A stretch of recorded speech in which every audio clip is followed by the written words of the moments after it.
On his 5th birthday, a young boy collapsed with a high fever. As he lay unconscious, he was tormented by what felt like a nightmare. A vision of a man in a green uniform, kneeling in defeat, as another man raised a sword for a final, decisive strike. The vision sharpened, focusing on the grim determination in the executioner's eyes and the bloodied, weary face of the condemned man, whose white hair was matted with grime and sweat. With a flash of steel, the blade descended. The shock of the blow jolted the boy awake in his bed, a sudden, horrifying realization dawning on him. He remembered everything. This world was from a game he knew, and the man who had just been killed was him.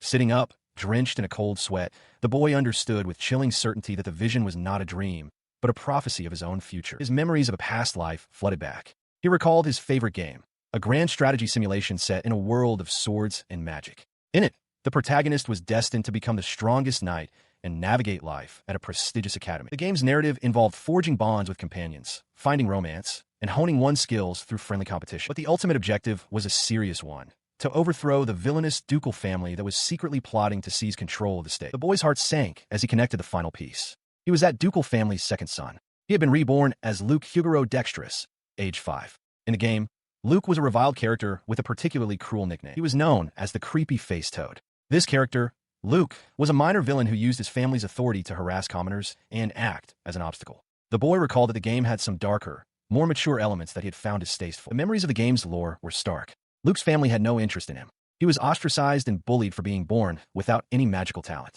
Eventually, he was disowned, only to be forced to serve the Duke as a disposable pawn, a minor villain for the game's protagonist to overcome. He calculated the time he had left. The game was set to begin when he and the others turned 15. That meant he had 10 years, a decade before he would become that grotesque, sweaty figure from his memories. Clutching his pillow, a fierce determination settled in his young eyes. He refused to be killed. To avoid that fate, he must not become the creepy face toad. With the memories of his past life, he realized he might just be able to change the future. He didn't need his family's affection for that. He briefly considered a simpler path. As a high-ranking noble, he had no worries about his daily life. He could just enjoy his days in peace. But the thought soured almost immediately. No, that wouldn't work. His family's villainous nature was an unchangeable fact. As a member of the ducal house, he would inevitably become a target for purging. A stark realization hit him. He needed enough power to protect himself. With that thought, he held up his hands. According to his memories of the game, the character Luke was supposed to have a talent for magic. He focused, trying to draw it out. He felt a faint wisp of energy gather around his palms. He wondered if this was magical power. A mental interface, clear as day, appeared in his mind's eye, presenting options for magic, attack, and summoning. Under magic, the heal spell was highlighted. But without a controller, how was he supposed to use it? An idea struck him. Perhaps he just needed to chant the incantation. Sitting up in bed, he clasped his hands together and, with a hopeful breath, uttered the word heal. A tiny orb of light flickered into existence between his palms. He stared at it, astonished. Had he actually used it? There was no stamina gauge to check, so he couldn't be sure of the cost, but he felt a little better, a little more refreshed. Hoping to improve, he continued to practice through the night, repeatedly chanting the spell. As he focused by the large window, a soft but distinct knock echoed from his bedroom door. The sound startled him back to full awareness. He was in his bed, the first light of dawn filtering in. An unfamiliar voice called out, "Master Luke, it is time to wake up.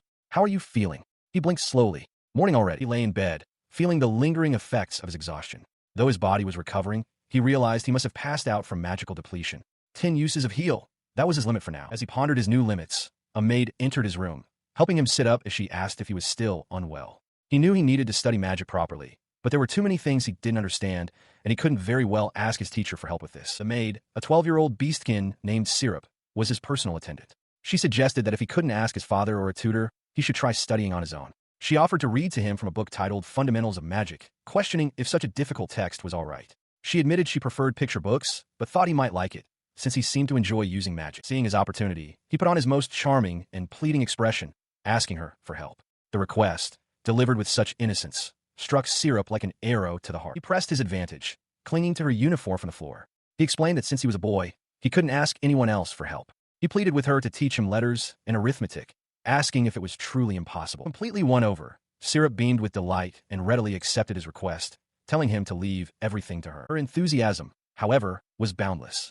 Declaring that beastkin love to exercise, she suggested they start immediately. The already drained Luke could only weakly decline. They settled instead for their original plan.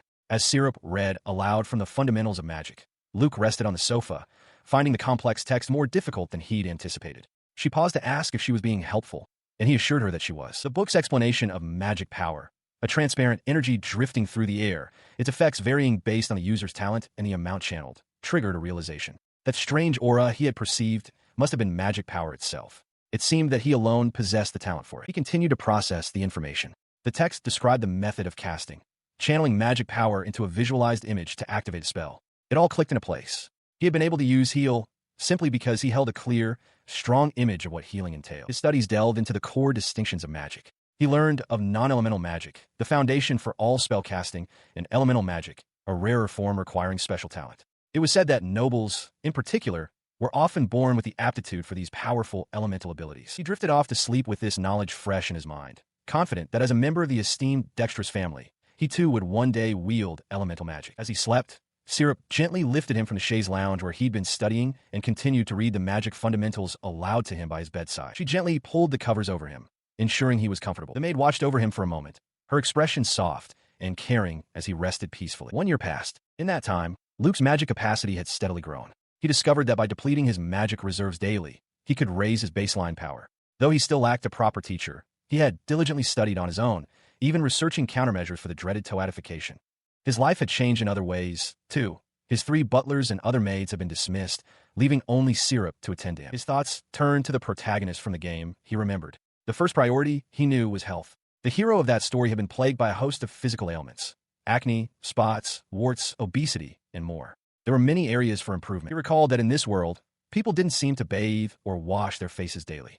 Holding a perfect, dense lather of soap in his hands, he marveled at it. He had discovered how to create a foam that wouldn't slip through his fingers, perfect for washing his face. His maid, Syrup, watched him with wide-eyed curiosity. She asked why he went to the trouble of making so much foam. Luke explained that his skin was sensitive, so he needed to wash it gently. For a moment, Syrup seemed to ponder the deeper meaning behind his careful routine. Syrup recoiled, demanding to know why Master Luke's skin was so weak. He, however, calmly dismissed her concern, telling her not to worry about it for now, as it wasn't an immediate problem. From that day forward, they began a twice-daily skincare routine. As his dedicated maid, Syrup learned the process alongside him. His regimen extended to his bathing, which also served as part of his magic training. He made sure to use high-quality beauty products without reservation, including soap, lotion, milk lotion, moisturizing cream, and sunscreen. As he soaked in the tub, he explained to Syrup, who stood on the veranda, that people aren't accustomed to washing their bodies so thoroughly. He expressed his happiness that she was learning his methods, promising that if she kept it up for a year, her skin would become even more beautiful. His efforts yielded results. Luke's body became healthier, and he began to learn many new things. Syrup couldn't help but admire his now radiant skin. This change began with his diet. He had dismissed his previous chef, tasking Syrup with preparing his meals instead, as he recalled always feeling ill after eating before. He realized that the cooking methods of this world didn't agree with him. After switching to recipes from his past life that suited his body, his physical condition stabilized. He enjoyed his meal, concluding that his digestive system must be weak. His new lifestyle rhythm also meant he no longer slept in. He would wake up early and begin his day with activity, taking a walk in the woods surrounding the annex to get some sun. To this, he added a habit of light exercise and stretching. Syrup watched him, remarking to herself how he had started going outside more. Later, during his bath, Syrup approached him.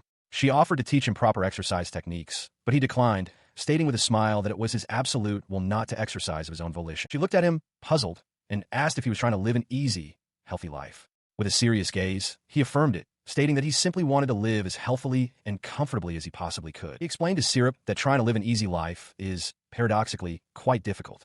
Syrup, relaxing in her bath, questioned this, wondering how simply sleeping and eating could be considered hard. He confirmed that it was indeed the case. Her expression soured as she considered his words. She found it hard to reconcile his current cuteness with the creepy-faced toad he once resembled, doubting he could ever grow up to be handsome. In his own bath, he added that on top of everything, being idle is incredibly boring. Syrup suggested that if he was bored, he should simply find some form of entertainment. However, she immediately realized the flaw in her own logic, acknowledging that there were no amusement facilities in the area. This realization sent his thoughts drifting. He recalled how, in his previous life, his path was rigidly defined by his noble birth, a track from which he could not deviate. He contrasted that past with his present opportunity. While his former self had squandered a blessed environment and self-destructed, he was determined to use that experience to effectively prepare for the future. His preparations were all aimed at a simple goal: to avoid unnecessary hardship. He envisioned a future where he could support a wife, or, failing that, at least have a stable source of income to live independently. A major crossroads in that future involved a specific institution, the Alecida's Royal Academy. The world he knew was divided into 2 distinct parts, hinging on the choice to attend this school. the very stage where his own story was meant to primarily unfold. These two parts represented different facets of the world.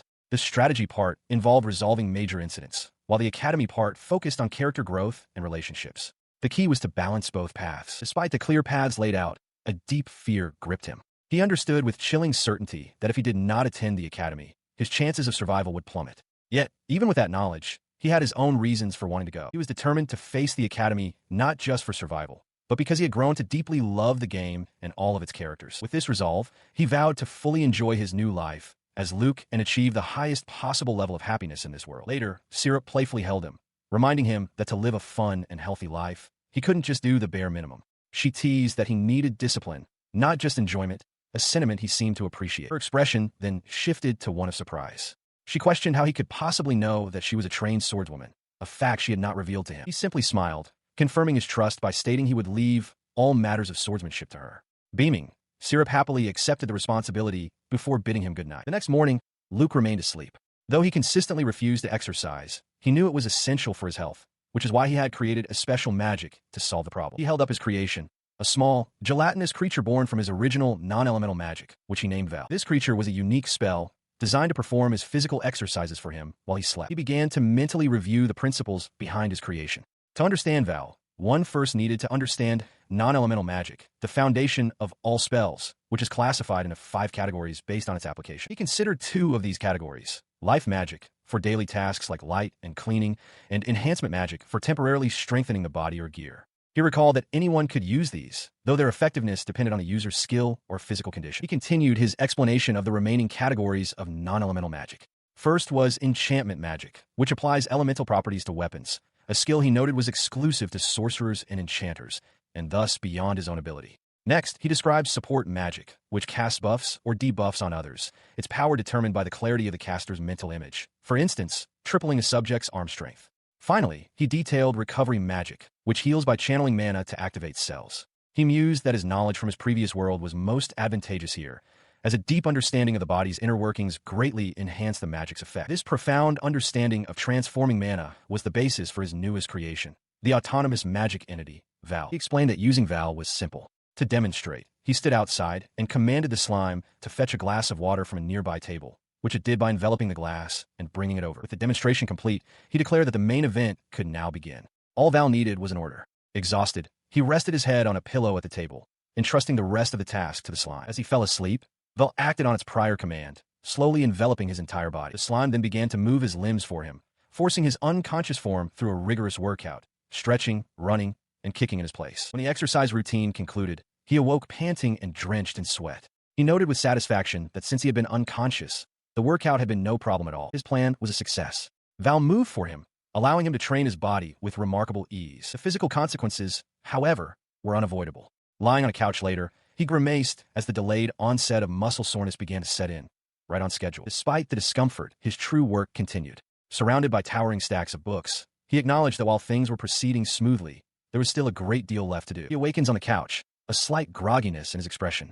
It is still morning, yet he can feel the results of his overnight exertion. He realizes he is still in his growth period, a fact that fills him with a quiet determination. His contemplation is interrupted as he sits up with a start. Syrup stands before him, presenting a delectable pudding with a wide, knowing smile. She declares that patience is not a virtue, for what she aims to support is his goal, to become a thoroughly lazy, villainous noble. Taking a bite of the sweet treat, he savors the moment, fully embracing this decadent path. In a well-lit library, Luke Dexterous sits comfortably on a floating beanbag chair, engrossed in a book. He murmurs an understanding as Syrup, his maid, approaches with a curious, almost sly expression. Noticing her presence, he looks up from his reading and asks what she wants. She asks him why he is floating. He explains that, in principle, it's no different from carrying a cup, but decides it would be too troublesome to explain the intricacies of magic to Syrup, who isn't skilled with it. As he thinks this, the beanbag chair levitates even higher off the ground. To change the subject, he invites Syrup to join him on the floating cushion. Surprised by the offer, she asks if he is sure. He casually reassures her that it is perfectly fine. She hesitates, expressing concern that she might be too heavy. Luke dismisses her worry, confidently stating that his magic is supporting them, so her weight is not an issue. Reassured, she cautiously agrees. As she sits down, the beanbag provides a soft, comfortable cushion. Syrup is visibly surprised and flustered by the unexpectedly pleasant sensation. After a moment, Luke notes that she seems to be enjoying it. Syrup agrees enthusiastically, admitting she has never experienced such comfort before. She then raises a hand, indicating she has another question for him. She asks why his body is so toned when all he ever seems to do is lie around and read books, noting that she's only ever seen him walking. Standing amidst the garden, Luke offers to teach her a secret. Syrup gratefully accepts. Now outside the manor, Luke explains the first step. One must knead and solidify magic to create a magic sphere, holding a swirling orb in his hand as an example. He tells Syrup to watch closely as he prepares to demonstrate. Her ears twitch in keen anticipation. A powerful surge of energy erupts from Luke's body. He internally reflects that this is the result of his evolved Baru ability, a power he has personally acquired, which seems to directly affect his physical and mental faculties. With his power unleashed, he dashes forward at an incredible speed. He becomes a blur, rapidly crossing the grounds and leaving a stunned Syrup standing alone on the steps. He followed his display of speed with a demonstration of precise martial arts, flowing through a series of powerful strikes and high kicks. Below, Syrup watched with wide-eyed, sparkling astonishment. The spectacle left her utterly bewildered. She asked what was going on, reminding him that he had previously claimed to dislike moving so much. As she called out his name, he came to a sudden stop. He stood still for a moment, a quiet intensity in his eyes as he slowly clenched his fist. He let out a soft sigh, a faint blush on his cheeks, and a light sweat beading on his brow from the exertion. Turning back to her, he asked for her opinion on the display. Syrup's face lit up as she exclaimed that it was amazing. As they walked together, he inquired what was so different about his movements. Syrup explained that while she had seen many martial artists, his skill was on another level entirely. It wasn't just effort. It was the proficiency of a true master. He then began to explain the secret. One of the magical abilities he created is called Trace. It allows him to use his Baru ability to take memories from his brain and directly incorporate them into his body. He elaborated that he could reproduce the movements of martial artists he admired from his past lives games and comics. Furthermore, Baru could even unearth techniques he himself had forgotten, allowing him to replicate them perfectly. The result, he concluded, was that all the history and knowledge of various martial arts had been kneaded and forged within his own body, creating his own unique fighting style. He mused on the convenience of this power. Without his conscious effort, his body was being trained, growing stronger. It was amazing just to be able to float. He wondered if he had, in fact, created an entirely new form of magic. Syrup's eyes widened in astonishment at his explanation. She declared that he was a genius, then immediately corrected herself, realizing that what he had accomplished was something far beyond mere genius. She continued to praise him, her voice filled with admiration, stating that at only 11 years old, he had peered into the abyss of magical mystery. She confessed that the concept was too complex for her, but Luke simply replied that he didn't understand it either. He explained that it was only natural he didn't fully grasp it, as it wasn't a simple matter of knowledge. Seeing his fatigue from the exertion, Syrup noted that he must be tired and offered to prepare a change of clothes for him. She led him to a watering hole in the forest, the closest bathing spot to the mansion. Suggesting a quick dip to refresh himself, she presented him with the necessary items for his bath. As he submerged himself in the cool water, Syrup recalled something she'd heard recently. The other maids had been gossiping about how beautiful she had become. She reflected on her daily efforts, a consistent beauty regimen, and relentless sword training. Her hard work was paying off, making her more radiant. Still, she mused, her greatest reward was seeing Luke's cute side, a special privilege just for her. The thought brought a blush to her cheeks as she affirmed her loyalty. After his bath, Luke, now wrapped in a robe, approached her with a request. He asked her to inform his father that he wished to undergo an elemental magic inspection. Syrup promptly acknowledged his command. As she turned to leave, he settled into a comfortable chair, expressing his anticipation for the upcoming test. Alone with his thoughts, he contemplated the nature of elemental magic. It was the power one was born with, an innate attribute said to be determined by God himself. This attribute, once bestowed, would be taught to a person by others. For example, a mage might declare someone's attribute to be fire. But this raised a question in his mind. If the attribute is a gift from God, who is it that teaches one how to use it? The destination for his official test was the Alecida's Kingdom's Ministry of Magic. This institution governs all elemental magic within the kingdom, serving as the highest organization for mages. As he awaited his assessment from this prestigious body, he considered it a privilege of the nobility that an elite would come to teach him his attribute. He seemed unconcerned about the possibility of not having one, thinking that such a worry was unnecessary for him. His confidence stemmed from his lineage. Among the nobility, the dexterous family was known for its exceptional magical prowess, with every member possessing a powerful attribute. His father, Sand, his brother, Iron, his sister-in-law, Charm, and his stepmother, Stone. Surrounded by such powerful magic, he couldn't help but wonder what his own attribute would be. The anticipation was almost unbearable. The day of the assessment arrived. As Luke practiced his levitation, a servant tossed a cushion beneath him just in time, explaining that he was opening the door to receive their guest before Luke could even react. The visitor, a man in a dark coat and glasses, stepped inside and immediately declared his admiration for the beautiful girl he saw. Luke, whose hair had been elaborately styled, was taken aback, questioning who the man was and if he was being mistaken for a girl. He conceded that he was working with good features, but was still surprised to be considered so cute. The man formally introduced himself as Martha Guriko, the director of the Attribute Management Bureau from the Ministry of Magic. As he spoke, Syrup gestured for him to follow her further into the room. He followed, his gaze shifting from the back of Luke's head to Syrup, who stood beside him. A flicker of surprise crossed the director's face as he seemed to process the situation. Turning back to Luke, who was now casually brushing his styled hair, he began to address him as this young lady, only to be swiftly corrected. The director's surprise turned to admiration. He praised Luke's wonderful memory, remarking that he rarely expected anyone to remember his full, lengthy title after hearing it just once. With a smile, he added that such excellence was to be expected of the dexterous household. He turned to the maid, Syrup, and asked which of the children he was there to see. Syrup confirmed it was the boy Luke. As Syrup formally introduced him as Luke Huguro Dexterous, the boy internally lamented the situation as a failure, wondering if the director had simply been curious about it. The director explained his initial confusion, stating that the national religion preaches to slay all but the common folk. He admitted he had been prepared to slay Syrup, mistaking her for a beastkin, a group not considered common folk, alongside demi-humans, spirits, and demons. In response to this startling admission, Luke rushed forward, pillow in hand, insisting that the man couldn't be bad. The director then formally introduced himself as Martha Guriko, much to Syrup's confusion. The boy extended his hand for a handshake, telling him to simply call him Luke. Guriko looked down at him with a gentle, warm smile. He accepted the handshake, his larger hand enveloping Luke's. With the introductions settled, they sat down. Director Guriko announced that it was time to begin the attribute magic inspection. He instructed Luke to close his eyes, quietly wondering if the boy was nervous. He then produced a thin, needle-like instrument that began to sparkle with magical energy, announcing that he was beginning the procedure. As the assessment began, a profound sense of laziness and a desire for sleep washed over Luke. The moment he heard the director's voice, his eyes snapped open. He processed the information flooding his mind, realizing that the attribute magic born within him was based on knowledge he already possessed. A slight smile touched his lips as he murmured in awe. He expressed that he understood the nature of the magic from its name alone, but Director Guriko offered to provide a more detailed explanation to supplement his understanding. The director began by explaining that among all attribute magic, there exists a unique and singular category known as rare magic.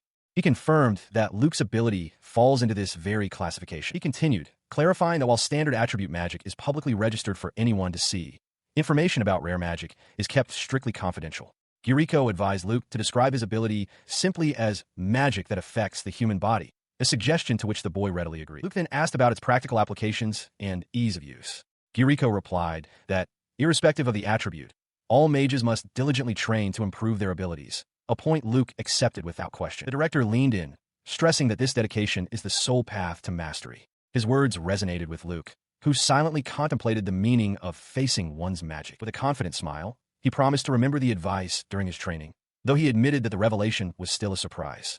Director Guriko seemed pleased by his response. His pleasant demeanor shattered in an instant. Director Guriko's eyes widened in shock as he realized the truth, shouting in disbelief that appraisal magic actually existed and questioning how Luke could possibly possess it. In stark contrast to the director's panic, he calmly asked why this was so surprising. He reasoned that since his attribute was just seen, his ability to appraise should be expected. Internally, he considered that while this might be common for a reincarnated person, it was likely a secret in this world. The director completely lost his composure, collapsing onto the sofa in a flustered heap. He frantically ordered Syrup not to serve their guest any tea, a command the maid acknowledged with a simple, concerned yes. He took a moment to compose himself, lifting a teacup to his lips. He remarked on how delicious it was. The three of them now settled for a brief respite. He noted that the herbal tea was good for the body and had cleared his head, asking Luke if he had heard of it. The boy explained that it was his own creation and therefore not something one could buy. Pleased, Director Guriko offered to share some of his own tea leaves with the boy. He then added a condition. The secret of Luke's appraisal magic must remain strictly between them. Luke gratefully agreed. He mentioned that he had a daughter who would surely enjoy the tea as well, noting that she was the same age as Luke and shared his passion for magic. His demeanor shifted, becoming animated at the mention of magic. He leaned forward, asking about the air cushion spell, pointing out that it was not a form of conventional magic and questioning its nature. He quickly apologized for his sudden outburst, but Luke simply smiled, assuring him it was perfectly fine. The boy then suggested they talk for a moment, and as he spoke, a shimmering, translucent orb of magic formed before them, capturing the attention of both Guriko and Syrup. After their discussion, Guriko expressed his gratitude for the valuable time they had spent together.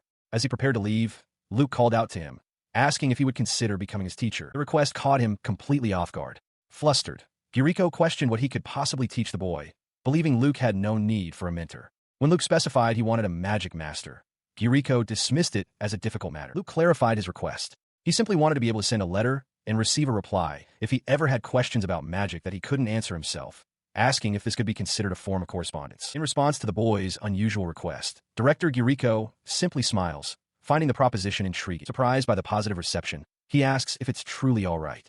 The director clarifies that he, too, would like to ask Luke questions from time to time, making it a mutual exchange. He readily agrees, though he expresses doubt about his ability to answer all of the director's questions. With that, Guriko declares their conditions for exchange officially met. The director formally accepts the role of his magic master. Overjoyed, the young boy thanks him profusely, both of them smiling at the new arrangement. And so, his mentorship began.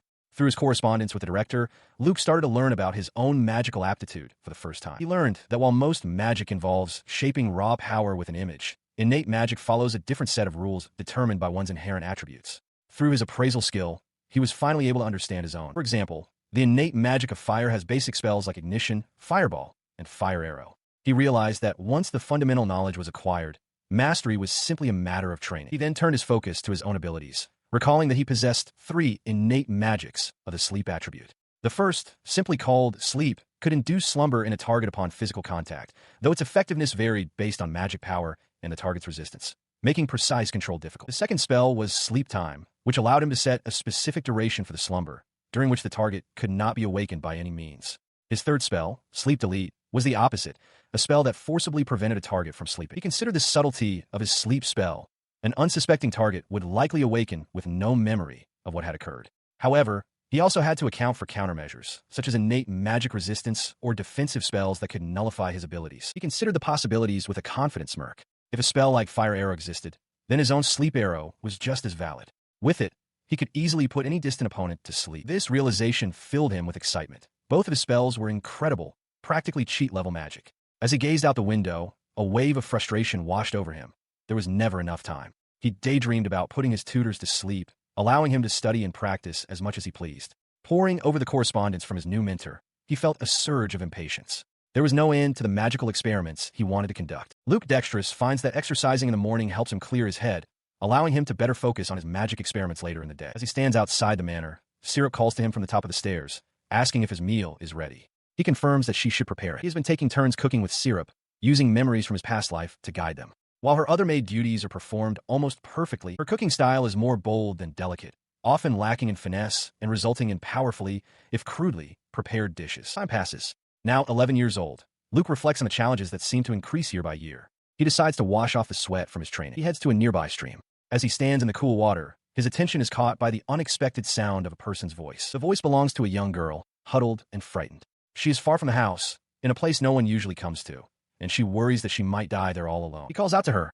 asking who she is. He adds that the place isn't particularly dangerous, but wonders if she might be lost. Startled by his sudden appearance, the girl loses her balance and tumbles backward into the water with a splash, crying out to ask if someone is there. He now stands over her, a towel draped around his neck. The girl stares up, her hands covering her mouth as her face flushes with shock and embarrassment. She recoils, her eyes swirling with dizzying confusion as she covers her mouth and stammers. In naked, Luke, still clad only in his pajama bottoms, calmly wonders if she's a guest for his sister's tea party. He notes that she appears to be from a noble family, despite her current state. Her demeanor shifts instantly upon hearing the name Alesh. She asks if he's Alesh's younger brother.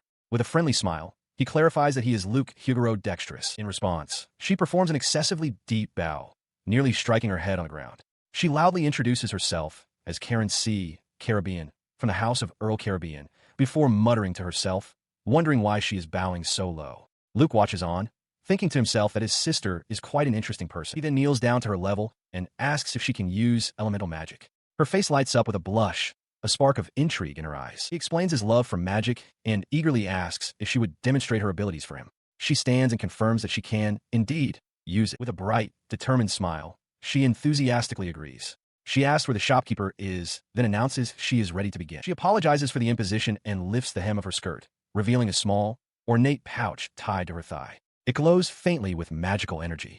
She explains that the amazing pouch is a commercially available magic item. He watches, intrigued by the magic pouch that can hold far more than its appearance suggests. She advises him to get dressed while she uses her magic, then prepares to reveal her elemental affinity. Her elemental magic, she declares, is cooking. In an instant, she is deftly chopping ingredients and stirring a simmering pot, the sounds of sizzling filling the air as a knife embeds itself in a cutting board nearby. She presents the final dish, a steaming bowl of moon rabbit herb soup. She humbly calls it a simple meal, but invites him to please eat. As she watched him, Luke dexterous took a tentative bite. The aroma was enticing, but he wondered what made a dish prepared with elemental magic so different. His eyes widened in shock at the first taste. The flavor was overwhelming. He declared it the most delicious thing he had ever eaten, across both his past and present lives. Karen beamed, delighted by his explosive reaction, while he was left utterly stunned and speechless. His plate now empty, he felt a surge of power coursing through him. He realized with a start that the food provided a beneficial buff. The thought crystallized in his mind, a noble lady whose specialty was buff cooking. He looked at Karen with newfound determination, realizing he absolutely could not let her go. She was the strongest piece he could find to supplement his own miserable life. He addressed her formally, "Hey, Lady Karen," to which she replied with a simple, "Yes." He leaned forward and asked her a peculiar question. When they became adults, would she be willing to make soup for him every day? Karen stared back, completely bewildered by the request. He then clarified his intentions with a confident smile. He asked her to marry him, adding that he would marry into the House of Caribbean. She was completely flustered, her face flushing bright red. Her mind raced with the implications. For the villainous Dexter's family to survive, they would need her on their side. More importantly, she realized she needed this delicious cooking in her life. It was a proposal. And so, their miraculous encounter on that day was sealed. The proposal was accepted, and after Luke informed his father, discussions between the two families began. On the day of the engagement meeting, Luke arrived at the Caribbean estate, which also appeared to be a restaurant. He was greeted boisterously by Karen's father, the Earl of Caribbean. Luke offered a polite greeting as he recalled his own father's indifferent response to the news, telling him only to do as he pleased. He began to ask about his father's whereabouts, but the Earl waved it off. He explained that the initial greetings were already complete and that there was no issue. After all, he reasoned, it wasn't necessary for the head of a ducal house to attend a mere engagement meeting with an earldom. Luke dexterous watches Karen, a slight smile on his face. He remarks that it's for the best his own father isn't present, as his oppressive nature would only be a poison to her. Karen looks on, a question in her eyes. He then turns his attention to the head of the table. He formally states that, as a second son, he has little to offer but himself, and asks if it would be acceptable for him to marry into the Caribbean family. In response, Karen's father beams with a wide, welcoming grin. He declares that the Caribbean family gladly welcomes Luke. He then turns to his daughter, loudly proclaiming that he has always told her how much he likes her, causing Karen to flush with embarrassment. He then asks her more seriously if she is truly content with this arrangement. The Earl continues, explaining that he had heard about Luke's confession and was aware that some people spoke unkindly of Karen's appearance, which had been a source of concern for him. His thoughts drift to his own sister, Iris, a beautiful girl of 12. He recalls hearing that beneath her lovely exterior, her personality was far from pleasant, and he wonders if such a disposition is considered shameful for a woman. He looks back at Karen, thinking that while her face is a bit plump, she is still only 12 and growing, and he finds her round face rather cute. Karen's father laughs heartily, expressing his gratitude that Luke chose Karen for her inner character. Luke, however, internally admits that he was drawn to her character, but even more so to her cooking. The conversation shifts. The Earl mentions that his family's business sometimes requires them to go out to sea, and he voices concern over Luke's seemingly frail constitution. The Caribbean earldom, founded on fishing and shipping, is a well-regarded house managing extensive maritime enterprises, their crest a testament to their dual focus on seafaring and cuisine. He considers the future. With Karen having no brothers, he would be the one to inherit the family title. He imagines future younger sisters, born into the family, taking pride in their name, perfecting their culinary skills, and one day opening their own establishments. The prospect pleases him. He reassures the Earl, explaining that he has been training and possesses more physical strength than his appearance suggests. With a confident smile, he presents a bottle of sunscreen, declaring that his sun protection measures are flawless, leaving no room for problems. He relaxed on the deck of his ship, contemplating his next moves.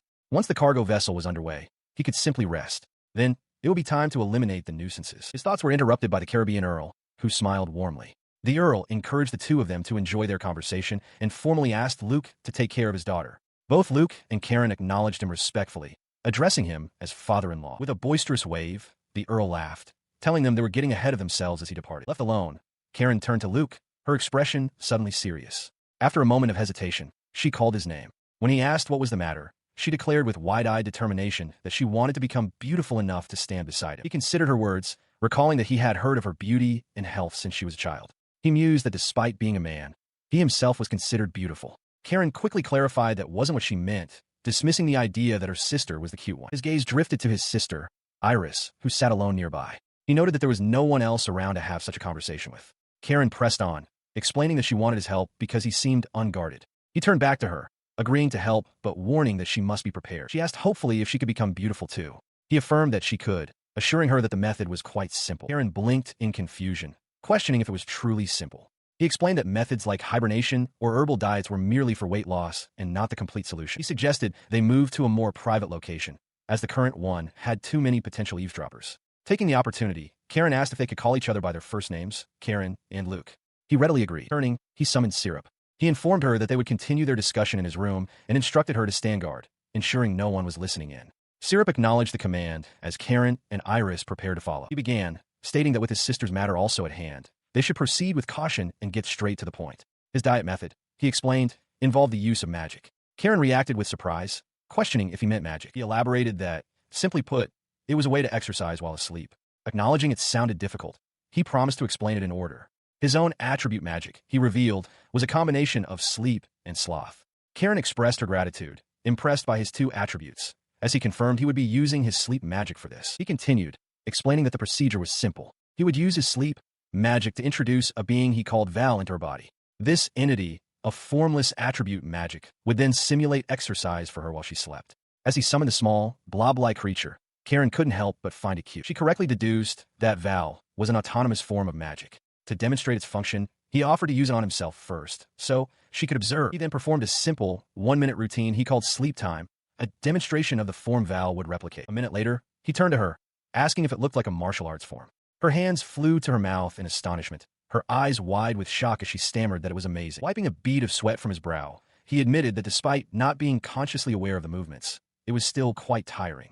Karen, still processing the incredible display, asked if she could truly do it too, confirming that all she needed to do was incorporate Val. He encouraged her to try. As Syrup helped her change into more suitable attire, he asked if she was proficient at exercise. Karen shyly admitted that she was not. Emerging from behind the screen in a simple shirt and shorts, she flexed an arm. She acknowledged to herself that with her high body fat, exercise was difficult, but she felt a surge of strength. She agreed to start with light movements to acclimate her body, her heart thumping with nervous excitement. As Iris rested quietly on a nearby couch, he asked Karen how she was feeling. She was already breathing heavily, sweat beading on her face, completely exhausted. Yet a single thought ran through her mind. If this was so tiring, why did it feel so easy? Her entire body aches, leaving her unable to move. As Luke supports her, he explains that he will use recovery magic, but for a while, she will need to build up her basic physical strength, and muscle soreness is an unavoidable part of that process. Despite the discomfort, she steels herself, promising to endure it. Luke looks on with a gentle expression, while Iris remains asleep on the couch behind them. He then shifts the lesson to skincare, explaining that the first step is to create a rich lather with soap. He clarifies that the foam, not scrubbing, is what lifts away dirt, preventing damage to the skin. Karen listens intently, understanding the principle. Following his guidance, she gently washes her face, careful to always use lukewarm water and avoid harsh rubbing. The next step is applying toner. Luke observes that Karen's natural curiosity makes her a fast learner, which will be a great help. She gazes at the various bottles, intrigued. Finally, he addresses her diet, stating that a beautiful body cannot be built without proper nutrition. He notes that since Karen is a good cook, she can create delicious diet-friendly meals. The idea clearly excites her. To begin, he suggests starting with simple recipes, showing her examples like a soybean dish and a steamed chicken salad. Karen's eyes sparkle with inspiration as she gets hooked on the idea of diet cooking. Later, a magnificent feast is laid out. Luke expresses his joy at getting to eat his favorite Japanese-style dishes, like miso soup and tofu hamburg steak, in this world. Karen, however, looks at the massive spread and points out that he has made far too much food. She worries that even healthy food is bad in excess and that they can't possibly finish it all. Unfazed, Luke suggests that if there are leftovers, she could give them to the children at one of the nearby orphanages. Her face lights up with a brilliant idea. That's it. She can research and prepare meals, and any food they are unable to eat will become nourishment for the orphans. She began cooking even more, preparing daily meals to be delivered to the orphanage. Syrup observed this, remarking that it was a mutually beneficial arrangement. As she prepared for a visit, she asked Luke if they were really going that day. He confirmed it was his suggestion, proposing she could simply relax while there. Their carriage rumbled through the streets. Upon their arrival, the state of the orphanage became clear. It was unsanitary, a fact Karen acknowledged with grim familiarity, noting that she was used to such conditions as a rat scurried past her feet. The sight inside was even more disheartening. The children, unable to use cleaning magic, were covered in grime. Despite this, they rushed towards her, joyfully shouting her name, leaving Karen momentarily stunned. Overwhelmed, she turned to Luke, exclaiming that this was a terrible situation and pleading for help for her blind brother. Luke calmly explained the harsh reality. The church managed the orphanage, and any healing magic from a priest would require a substantial donation. He then gently touched her cheek, stating that this particular church didn't suit him anyway, and asked her to let him examine the situation himself.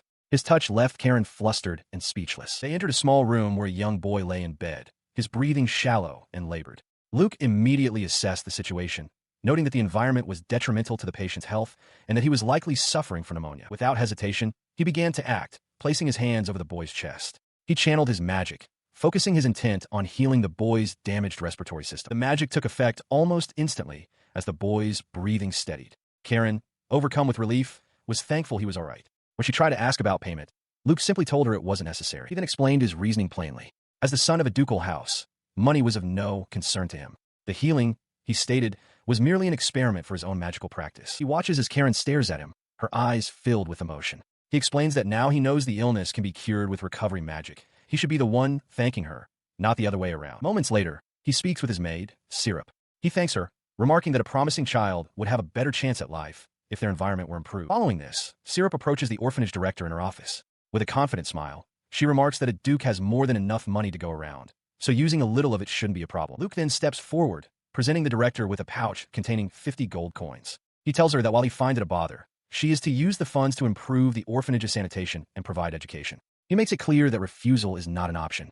The director, taken aback, can only agree. As the deal is settled, he privately reflects on his true intentions. He had continued treating the orphans with recovery magic, verifying its effects against poison, illness, monsters, and injuries. He muses that although he only came along for Karen's sake, things have taken an interesting turn. At 14 years old, Luke dexterous reflects on his life. The 3 years since his engagement to Karen have been enjoyable. With Syrup taking care of the main chores, Karen has been able to focus on cooking every day, and Luke has been using a special ball for his beauty and health regimen. It is a fulfilling and peaceful existence. He acknowledges that, thanks to Karen's influence, he has experienced many new things. However, he realizes with a sense of melancholy that these peaceful days will soon come to an end. He knows that this spring, his life in the dormitory will begin at the same time Karen enrolls in the academy. With their time together growing short, he wishes they could spend just a little more time with each other. His thoughts are interrupted by a realization. Karen hasn't arrived yet. Suspecting the reason for her delay, he decides he has no choice but to go and find her himself. As he makes his way through the main residence, he encounters his 19-year-old brother, Testa Hugaro Dexterous. Testa remarks that it's unusual to see Luke in this part of the house at this hour. Luke observes that his brother has surpassed him in height, but feels no particular interest in the matter. He dismisses the encounter, his mind focused on something more important, Karen. He is certain he knows where to find her. He finds her in the garden. Seated amidst a backdrop of brilliant sunflowers, Karen appears radiant and serene. Her transformation is remarkable. Karen's diet has been a great success, and she now possesses a beauty that combines both cuteness and a newfound womanliness. The scene shifts, and Luke is now seated at an outdoor table across from Iris Dexterous. She calls out his name, and he addresses her formally as Iris Neeson. She asks him what is wrong. Luke gets straight to the point, stating that he came to see Karen. He confronts Iris directly, asking if she intends to interfere with his tea party and demanding to know if she will allow him to take Karen with him. Iris stares back, her expression unreadable. She stares intently as Luke explains that he was only there to bring his sister-in-law back. Her gaze sharpens, a possessive thought forming in her mind.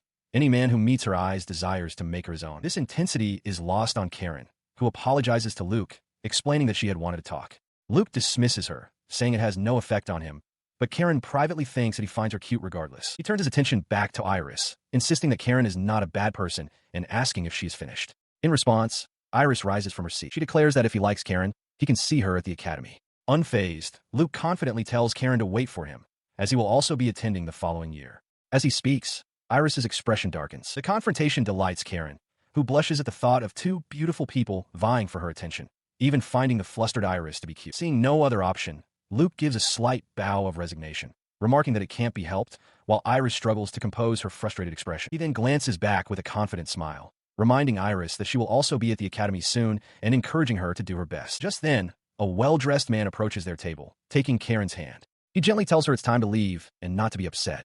As they depart, Karen bids a polite farewell to Iris. As they leave, Iris watches the man with an expression of pure adoration, thinking him the only one worthy of her. Luke, however, observes the man with a surprising intensity, a single thought echoing in his mind. I want him. Several months passed. He remained withdrawn, rarely leaving the house since Karen had departed for the academy. A maid, checking on him as he lay in bed, asked which book he'd like to read, but he could only offer a listless mumble in reply. But on this day, a change occurred. He sat up with newfound resolve, announcing his intention to go out.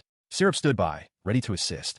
He explained to Martha Gurico that he wanted to go shopping and would choose the time himself. Martha, observing that Luke had no other friends to meet, advised him to wait, but Luke was insistent. Martha conceded, noting that it was a rare day without rain, perfect for an outing. Syrup smiled, pleased by his decision, and assured him she would accompany him, rain or shine. He readily agreed. As their carriage moved through the streets, Syrup, concealed beneath a hooded cloak to hide her ears and tail, expertly handled the reins. He closed his eyes, memories of his time with Karen flooding his thoughts, a pang of longing striking him. Just then, the carriage door clicked open. They had reached their destination. He stepped out, impressed by the speed of their travel. The power of a ducal house was truly something to behold. With a confident expression, he surveyed their surroundings, wondering if he would find what he sought. They stood before the Maid Grand Store, a massive department store familiar from the world of the game. It was the primary place to acquire items, equipment, and gifts for potential allies. Upon entering, a doorman greeted them with a warm welcome. He thanked the man and turned to Syrup, telling her she was free to purchase anything she desired as well. They were immediately approached by the proprietor, a man who introduced himself as Mosuke Maid. He greeted Luke by name, acknowledging his connection to the dexterous ducal house. Luke wasn't surprised by the recognition. He knew that for a merchant, information was the ultimate weapon. The proprietor then guided them away from the main floor, with a maid directing them towards the exclusive VIP room. Inside the private chamber, Mosuke explained that it would be improper for him to attend to a guest of Luke's stature. He announced that his own daughter would be providing the service today, gesturing towards a young woman with long, flowing hair who stood waiting. He is introduced to a cheerful young woman with her hair in pigtails who presents herself as Akari Maid, the daughter of the store's owner. She explains that she will be assisting them. Akari greets Luke and Syrup warmly, expressing how pleased she is to serve them both. Seated comfortably, Akari then asks what he is looking for today. He reflects internally on his good fortune, recalling that he had only seen her once before starting at the academy and never expected to be personally served by her. He asked her to show him some of her recommendations for beauty and other convenient goods. Her face lights up with excitement, and she enthusiastically agrees to show him a wide selection. With great energy and a smooth sales pitch, she begins by presenting the first item, a magic dryer. After a successful shopping spree where he purchased nearly everything shown to him, Luke relaxes on the sofa, pleased with his acquisitions.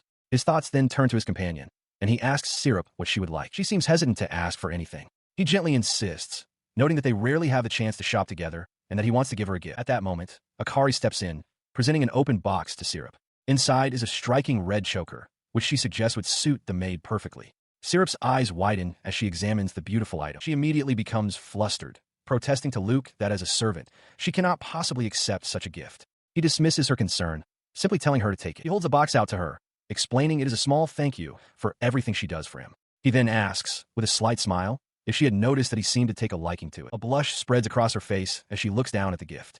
With a small, pleased smile, she quietly accepts, saying that in that case, she doesn't mind at all. She holds the new red choker to her neck, a hint of shyness in her posture, as she quietly asks, "How is it?" The shopkeeper's daughter, Akari, immediately showers her with praise, exclaiming that it suits her wonderfully. A faint blush dusts Syrup's cheeks as she accepts the compliment. Turning toward Luke, she asks for his opinion as well. He smiles, remarking that the color stands out beautifully against her white hair. His expression is gentle as he adds that he's glad she's pleased. Beside him, Syrup closes her eyes, a look of pure contentment on her face. With their purchases made, they leave the shop.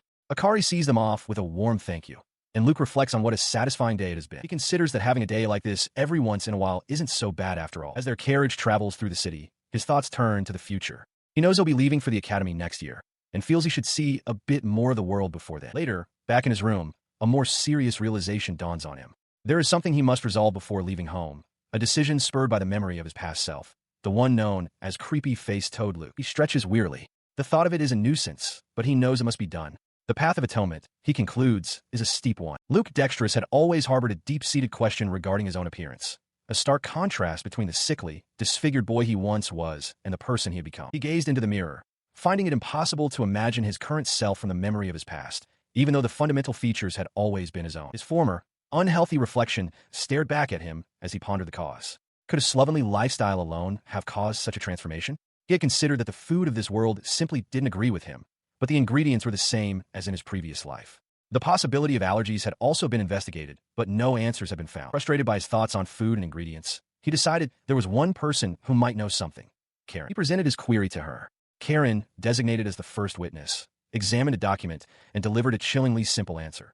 It was poison. She elaborated that while some ingredients could be used as medicine, the right method could also transform them into substances that alter the body or even cause death. Her words solidified his suspicions. If it was poison, the unnatural disfigurement he had endured suddenly made perfect sense. He resolved to investigate along this new line of inquiry. His investigation continued with a second witness, Syrup. When asked about Luke's childhood, she recalled that until the age of 4, he was a cute child who ate and slept well. She asked if anything had been wrong with his body, and a memory of young Luke surfaced, admitting his skin was a bit weak but not enough to notice. She continued her account, explaining that he had collapsed suddenly just before his birthday, causing a panic among the maids. For the next year, his health was unstable, and he often fainted from magical exhaustion. His condition finally stabilized around the age of 6. Returning to the present, he pressed her for a crucial detail. Who had prepared his meals back then? Syrup informed him that a chef had cooked his last feast before retiring. From that point on, the butler had taken over the duty. The information settled heavily in his mind. The butler was the one making his food when he started getting sick. Everything was connected. He had made his decision. It was time to settle this. In a dimly lit room, he approached the head butler, who sat bound to a chair, his face completely obscured by bandages. The butler flinched, startled by the boy's sudden appearance. He began to speak, explaining that he had been pondering how he came to be known as the creepy-faced toad. He reasoned that with normal growth, he never would have become so disfigured. With a calm, almost detached tone, he then thanked the butler for preparing his meals every day. Continuing his monologue, he mused that perhaps they just weren't a good match for each other. As he spoke, he presented a large, gelatinous slime, its body quivering slightly. He believed this would surely get a reaction. The accusation came swiftly and directly. "There's someone who's been poisoning me, isn't there?" he stated, his voice cutting through the silence. The bound butler recoiled in his chair, his body trembling. The butler's composure shattered. With sweat beading on his brow, he confessed that he had been acting under orders from Duke Dexterous himself. He processed the confession with cold logic. He considered that merely making him unhealthy and an object of ridicule was far too merciful. He knew he possessed recovery magic, but without knowing the specific poison, he couldn't counteract it. The butler's admission was all the confirmation he needed. His gaze hardened as he posed the final, direct question. "It was you who poisoned me." The butler's face, visible even through the bandages, contorted in terror. The butler admitted it without resistance, his head slumping forward in defeat. Luke, his expression unreadable, quietly asked for forgiveness. The butler pleaded for his own forgiveness, but Luke was unmoved. He found the lack of resistance dull, a disappointment that only served to strengthen his resolve for revenge. He then declared the butler's punishment. His life would be spared, but he would serve as a test subject for Luke's magic. With a hand outstretched, Luke unleashed a powerful, shimmering spell, deciding the man's fate. He calls his spell a gift of laziness for the now incapacitated butler. The man is slumped over, bound and helpless within a swirling vortex of magical energy. Standing over the defeated man, he observes that using his magic on others seems to strengthen him. The butler's eyes are vacant, showing no sign of resistance. With the experiment concluded, he props the butler into a chair and dismissively tells him to return to his duties, a clear and final assertion of his newfound power. This confrontation has solidified a crucial fact in his mind. Duke Dexterous is his enemy. He understands that his father would have no interest in a mere butler. Provoking the Duke directly would be foolish and troublesome. Therefore, he resolves to neutralize him. His plan takes shape like a strategic game. He will exploit his father's own laziness, forcing him to live on as a mere pawn under his control. His mind set on this new path, he walks through the manor. Syrup finds him and asks where he has been. He answers vaguely, saying he was just out for a moment. She seems to have expected him to be preparing to leave, noting that she assumed his departure was a certainty. Leaning against the wall with a gentle smile, he asks if she would be happy if he were to attend the academy. He lays out the grim reality of his situation, explaining that attending the academy carries a high risk of assassination, making non-attendance a serious consideration. Furthermore, with his new guardians chosen, he might never see Syrup again. Despite this, she insists that she would be happy just to be with him. Her loyalty touches him, and he gently caresses her cheek. She leans into his touch, her eyes closed in contentment. He understands that the Dexterous household is no longer a safe haven, and to protect the peaceful, lazy life he desires, he must act. Luke recalled the original story's climax. The protagonist party, aided by the Royalist faction, would eventually confront and defeat the head of the noble faction, Duke Dexterous, just as the game foretold. He considered this path, acknowledging it as the one with the highest chance of survival. He had been reborn as a troublesome character, and while this was the world of the game he loved, he knew it wasn't exactly the same. Still, he wondered if there was any other way. His contemplation hardened into a smirk. He resolved to fully embrace the role of the lazy, evil noble. He had absolutely no intention of letting himself be killed. With this resolve, a year passed. Dressed in a formal uniform, Luke bid farewell to Syrup before a carriage, telling her he was leaving. He then strode into the massive, circular venue for the Alecida's Royal Academy entrance examination. Inside the vast examination hall, it was explained that applicants must pass 3 tests: academics, magic, and practical skills. In the center of the arena, a muscular proctor waited for the practical portion to begin. From his seat in the stands, Luke learned that the top students in each subject were welcomed as special scholarship students, regardless of their background. He found this annoying, preferring to just coast through when his attention was caught by a beastkin in the crowd. His gaze fell upon a striking figure with prominent animal ears and a tail. He watched them walk towards the arena floor, wondering if they were an examinee for the practical skills test. He watched as the figure strode confidently into the center of the arena. A flicker of recognition crossed his face. He knew who that was. It was a Beast King girl with green hair and emerald eyes. He identified her immediately as one of the game's heroines, the adventurer Ruby. The adventurer wasted no time, lunging forward. She deftly dodged a powerful punch from the examiner, the force of the mist blow cracking the stone floor where she had been a moment before. She moved with blinding speed, her kick connecting with the examiner's guard in a powerful display. A hooded onlooker watched the exchange, audibly impressed by her prowess. Her combination of beastkin physicality and advanced combat techniques was truly exceptional. From beneath his hood, Luke Huguro dexterous acknowledged that she was indeed impressive. Elsewhere, another examinee held a small, fluffy creature, questioning the task. He wondered about the use of non-elemental magic, dismissing it as a troublesome and useless skill. A sudden, violent impact shattered the stone floor of the arena, sending debris flying as Ruby was thrown backward by the force of the blow. Despite the powerful attack, her eyes burned with determination.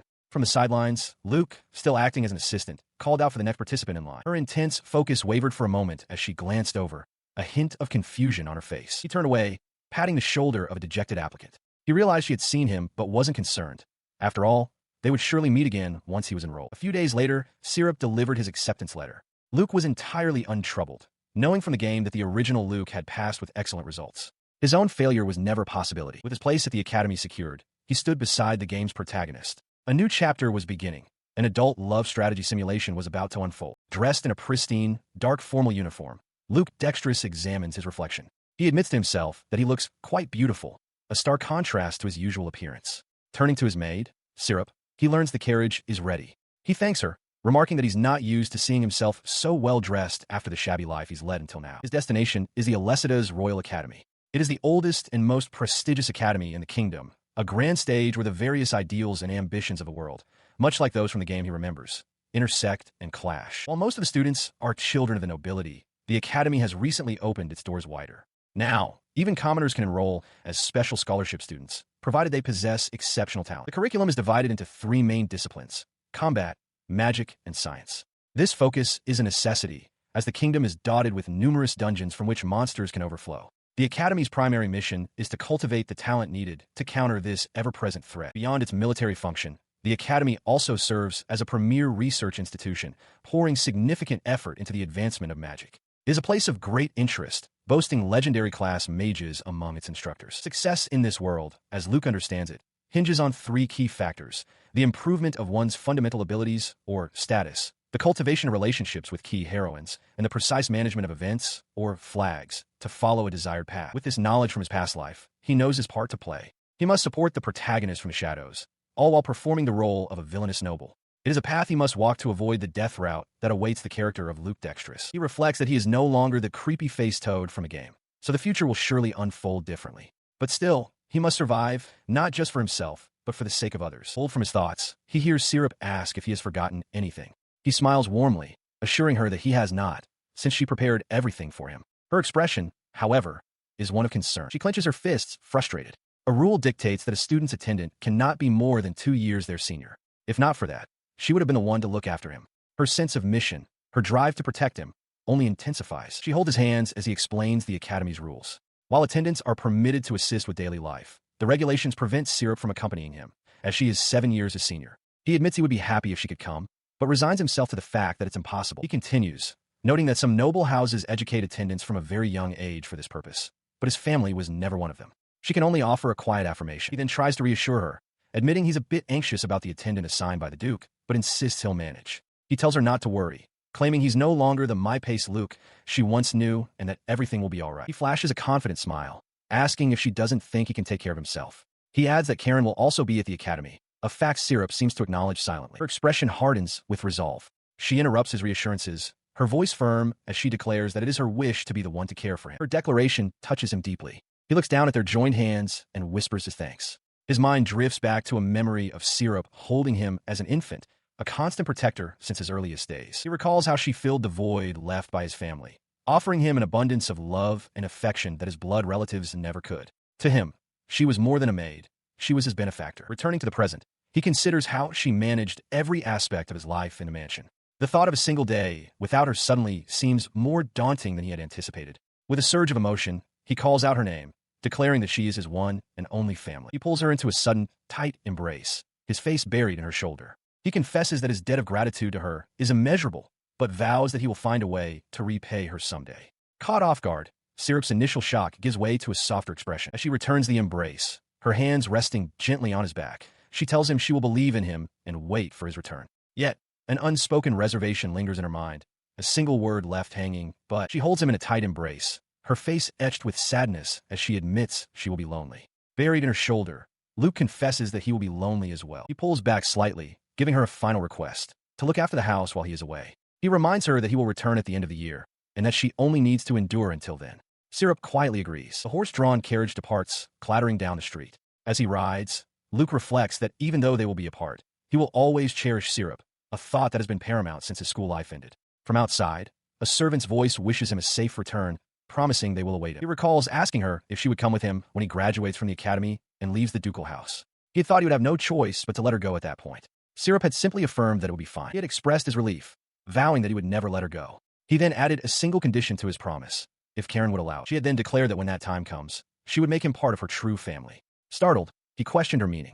With a deep blush, Syrup could only stammer an affirmation, confessing that she loves him dearly, seeing him as uniquely sweet and cute. The memory fades as his journey concludes at the grand gates of the academy. A hooded attendant bows, bidding him farewell as he embarks on his new life. Luke waves back with a smile, taking in the view of the bustling main street within the academy grounds. As he nears the dormitory application reception, a young woman's voice calls out, asking if he is Luke. He turns, surprised. He was told his attendant would be a man, and he wonders who this girl could be. She explains that her father arranged her assignment and apologizes for her late arrival. She introduces herself as Labbora Guriko, the 15-year-old daughter of Martha Guriko, the director of the Magic Ministries Management Bureau. The crest of the Guriko barony is displayed behind her. He confirms her identity, asking if she is Director Martha's daughter. He recalls his father arranging an attendant as a precaution, but this development is unexpected.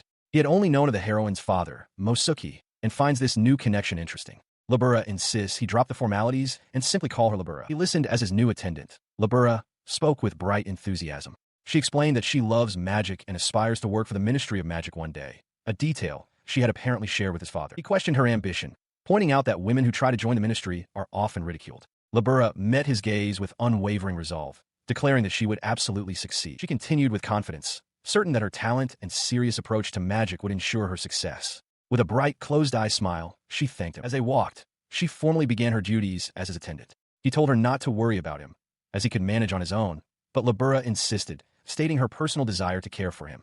She seemed eager to learn more, wondering to herself why she felt so drawn to him. Her expression shifted to one of intense focus.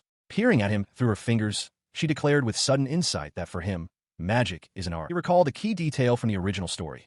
Labbora's status would increase upon meeting a fellow magic enthusiast. However, her passion was so extreme, it often caused trouble, earning her the moniker Magic Maniac. He realized this conversation was becoming dangerously involved.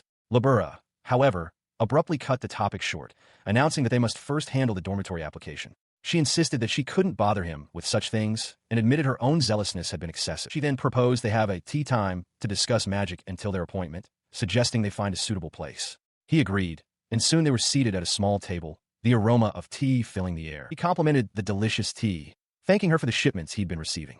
Adjusting her glasses with a sly smile, she replied that it was time to proceed and requested permission to observe his original magic. Her excitement became palpable as she began to speak animatedly about the application of non-elemental magic, repeating the term with reverence before eagerly asking if he, like her, was fond of it. She continues her enthusiastic assessment, explaining that while his knowledge is advanced and fascinating, she senses an even greater potential in the application of his ball magic. There is, she concludes, significant room for development. Luke listens with a faint, confident smile. He considers her words, taking a sip from his cup, and suggests that it might be a good idea for them to research magic together. At this, both Labbora and her father, Martha, react with unrestrained joy, with Martha noting the striking similarity between them. The four of them, Luke, Labbora, Martha, and the maid Syrup, continue their conversation at an outdoor table, the morning sun casting long shadows across the patio. After some time, Labbora rises from her seat, teapot in hand, and announces that it is time for them to depart for the day's main event. They make their way to the Academy's Great Hall, a vast auditorium filled with rows of students. Labbora confirms that they have arrived for the entrance ceremony. His gaze sweeps across the assembled crowd, and he notes several familiar faces among the students, including Ruby and other examinees.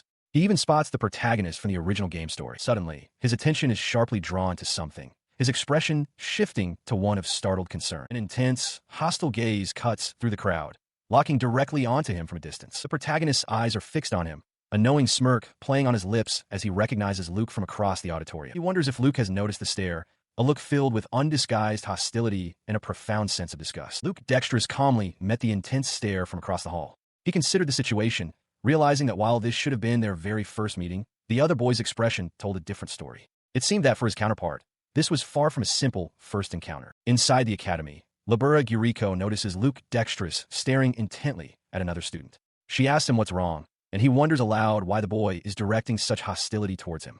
Labbora nudges him, asking if he means that specific student, and Luke quietly affirms. He identifies the student as Knight Apprentice Dan. Luke explains that the animosity is likely because Dan serves the Marshall family, who are the head of a rival faction to the dexterous house. Labbora adds that she has heard Dan's superior, Renshin of the Marshall family, is an excellent warrior, implying a deep-seated adversarial relationship. The focus shifts to Renshin of the Marshall Duke house. Labbora recalls that Dan, her follower, received certification for an increase in power.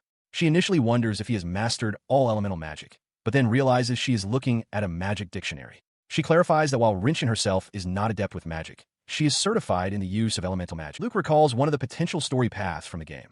Even if a player fails to win the affection of a primary love interest, they can still marry Renshin. This route leads to a happy ending where she becomes a loving wife and mother to their many children. This idyllic future, however, was not the only possibility. If not chosen by the protagonist, an alternate route sees Renshin captured and eventually appearing as an enemy to Luke himself. It was this pure and straightforward personality that Luke found so compelling. He believed her steadfast demeanor was an expression of her true beauty, which is why he considered her a favorite character. As the protagonist's follower, Renshin comes to the academy alongside Dan. Though a commoner, Dan is the son of a famous knight and a wielder of elemental magic who has trained against monsters since childhood. At the academy, he carries the will of his late father, acting as a foil to the Marshall family's influence. This path, however, only serves to deepen the conflict with the powerful noble faction, pitting him against figures like the dexterous family. Observing this dynamic, Luke smirks to himself, finding it interesting that Dan will inevitably bare his fangs at him. His thoughts are interrupted by a voice calling for Alina Sildi Borgalesidis. From behind, a young woman with long, light-colored hair responds. The speaker is Luke, now addressing the young woman directly. She is Alina, the first princess of the Alesida's kingdom. He acknowledges her role as the new student representative and the game's heroine, commenting on her beauty before asking if she has any interest in his boring story. With a flat expression, she bluntly replies, no. Her cold dismissal did little to capture Luke's interest. He mused internally that while the princess was certainly beautiful, much like his sister Iris, he had never been drawn to her, even in the original game. She was just beautiful, and that was all. He continued, speaking aloud to Labbora, explaining that above all else, he already has a fiancée who is very important to him. As Labbora looked on in surprise, he casually placed a large, soft cushion on his lap, much to her confusion. She asked if it was all right for him to take a nap, and he confirmed it was, finding the entire situation rather interesting. Labbora smiled kindly, offering to wake him when the proceedings were over. He thanked her, appreciating the gesture. With that, he settled back and fell asleep. Labbora watched him for a moment, thinking to herself that she was glad he was such an understanding person. Sometime later, Labbora gently woke him, informing him that the students on the lower floor were beginning to leave. He groggily asked if it was over, and she confirmed it was, before questioning the rumor about the cushion he was using. He smiled warmly, explaining that when he first met her father, the man had been floating on a cushion just like it. He then offered to let her use it if she ever felt tired. Labbora beamed, touched by his kindness, and thinking how wonderful it was to meet someone so honest and good-natured. Her pleasant thoughts were immediately soured by a frustrating realization. She clenched her fists, lamenting that now she had to attend the orientation, which she considered a fragment of a demon's madness. Noticing her distress, Luke suggested they should get going. He reached out and took her by the hand, pulling her along gently. As he held her hand, Labbora became completely flustered, realizing this was the first time she had ever held a boy's hand. Luke, with a charming smile, offered to escort her to their classroom as a token of their first meeting. They walked down the corridor together, hand in hand. From a distance, Renshin Marshall watched their departure, her expression hardening with a sharp, focused intensity. Her eyes narrowed as she watched Luke and Labbora walk away hand in hand. She muttered the word weak under her breath, her disapproval palpable as they continued down the corridor. Stepping forward, she confronted them directly, demanding to know what they were doing. Labbora, startled, insisted they were doing nothing, but Luke calmly told her not to pay the other girl any mind. As they walked on, Labbora turned to him, asking if he was angry about the confrontation. He replied that he wasn't, explaining that getting angry is a waste of energy and too much trouble. He then added with a small smile that it was far more enjoyable to use that energy talking with her instead. Labbora's eyes widened in surprise at his gentle words. A bright, sparkling smile spread across her face. She confessed that she also found great joy in speaking with him, her happiness evident as they continued on their way. They soon arrived at a large, tiered lecture hall designated as Class 0. Luke remarked that they should get the orientation over with quickly.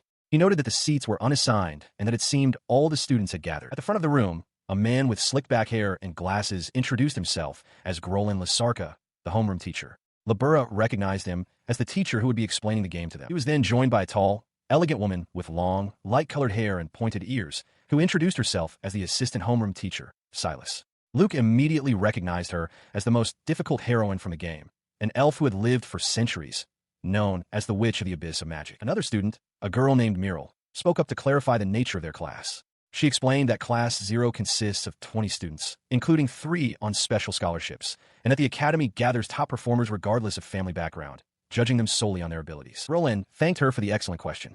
At that moment, Renshin Marshall's hand shot up. When called upon, she asked how, if they're to be judged by ability, they're meant to grasp each other's ranks and capabilities. In response to her question, the instructor Grolin Lasarka dramatically presents a device on his wrist. He declares with theatrical flair that the key to this evaluation is his own great invention, the magic watch. To begin the process, Labbora touches Luke's arm, instructing him to activate his magic and let it flow into the device. As he does, the watch on his wrist emits a soft pulse of light. Roland points toward the students, explaining that with this invention, they can individually recognize each student's magical power, allowing for on-the-spot confirmation of grades and rankings. Luke stares at the holographic display projected from his watch. He immediately recognizes it as the Academy's status screen, showing his name, Luke Hugaro Dexterous, age 15, and his assignment to Class 0. He glances around the room, realizing that the device uses magic detection as an authentication feature, ensuring only the owner can view their detailed information. Labbora confirms that all students have successfully activated their watches. His examination of the device continues. He learns that while personal details are private, grade rankings and class assignments are public information for the Academy to track. He notes the ranking list covers all 300 first-year students and sees a section for his acquired magic, which includes sleep magic, lust magic, and an unknown type of recovery magic. The public rankings reveal the top students. The first-place overall student is Alina. For practical skills, the top student is Ruby, who sits with a confident look, ranked 10th overall. The list continues, showing Labbora as first in magic, placing her 5th overall. First in academics is Muriel, who give a cheerful thumbs up. Roland leans over to Luke and Labbora, who are ranked 2nd. With a smug smile, he notes their impressive performance and asks for their thoughts. He then addresses the entire class once more, explaining that a magic device is a tool that evolves humanity by refining a single aspect of magic. He announces that the next lesson, taught by Silas, will cover the new magic device company, Lasarka. As the students settled in, Luke Dexterous turned to Labbora Guriko, asking about her grades. She looked at him wryly, remarking that he was a true magic maniac and that she wasn't yet aware of her own kind. Their conversation took place within a vast, tiered lecture hall, filled with the new first-year students, all facing the grand podium at the front. The elf at the podium, Silas, cleared her throat. She announced that she would be speaking about academy life, beginning with the fact that all classes were elective. She conjured a small flame in her palm, explaining that their current rankings were based solely on their entrance exam scores. Their future growth, she emphasized, was entirely up to them, and they should choose their classes accordingly. Her tone then shifted to a stern warning. If a student's grades failed to improve, they would be mercilessly dropped to a lower class. However, she added there was an exception. That exception was the grand annual event known as the Academy Sword Emperor Cup. This competition, she elaborated, was the Academy's largest, drawing significant attention even from outside the school. A strong performance in the cup could allow a student to remain in the upper class, even if their magic or academic scores were poor. Her words resonated with the students. Silas continued, stating that the winner would be granted the title of Honorary Knight and the right to challenge for the Royal Sword Emperor Cup. She urged them to make winning the Academy's cup a goal for their 3 years there. For a student like Dan Marshall, this was a powerful motivator. Winning the cup and becoming an honorary knight would be a significant boon for a noble's career, granting access and influence across different territories. Silas concluded her explanation by revealing that, as a supplement to the Sword Emperor Cup, the Academy also sanctioned practice matches. This system, she announced, was known as the ranking battle. She continued her explanation, informing the class that while the full rules for ranking battles could be accessed on their watches, she would provide a summary. Labbora Guriko listened intently, realizing that a student's personal rank would now be of critical importance. She laid out the core tenets of the system. A lower-ranked student could challenge anyone above them, and the challenge could not be refused. A victory for the challenger meant they would seize the loser's rank and even their class placement. As he listened to the summary of her words, Luke Dexterous appeared thoroughly unconcerned. He considered the other details she mentioned, the options for individual or team battles, the voluntary nature of participation, and the provisions for substitutes. Yet he saw through the facade. It was a system designed for the strong, a game for the victors. He understood with perfect clarity. These rules were a stage, set specifically for the villainous noble archetype. For him, it was merely an annoyance, a tedious phase to get through. He recalled that this ranking battle system was the very mechanism the original Luke used to harass the protagonist, Dan, a necessary trial for the game's story to progress. Meanwhile, Dan Marshall turned to Renshin, questioning her silence. She replied coolly, her mind already occupied with a single thought, who she would challenge first. His attention then shifted to the front of the room. Raising his hand, he called out to Silas, asking when the ranking battles would officially commence. The instructor confirmed that since watch registration was complete, challenges could be issued at any time. Upon hearing this, Dan shot to his feet. He pointed a finger directly across the room and roared his challenge for all to hear. "I'll fight you." Luke, Huguro, dexterous. The two locked eyes across the stunned classroom. A soft chime sounded from Luke's wrist as his watch displayed a notification. A challenger had appeared. He recognized the moment instantly.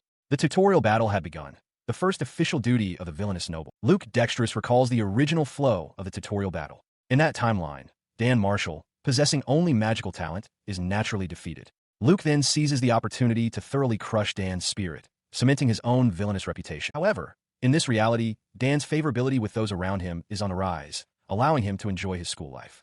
As Dan smiles and chats with his companions, Luke observes from a distance, consciously adopting the menacing expression of a villain. Realizing that following the original path will only lead to his ostracization, he firmly refuses the confrontation.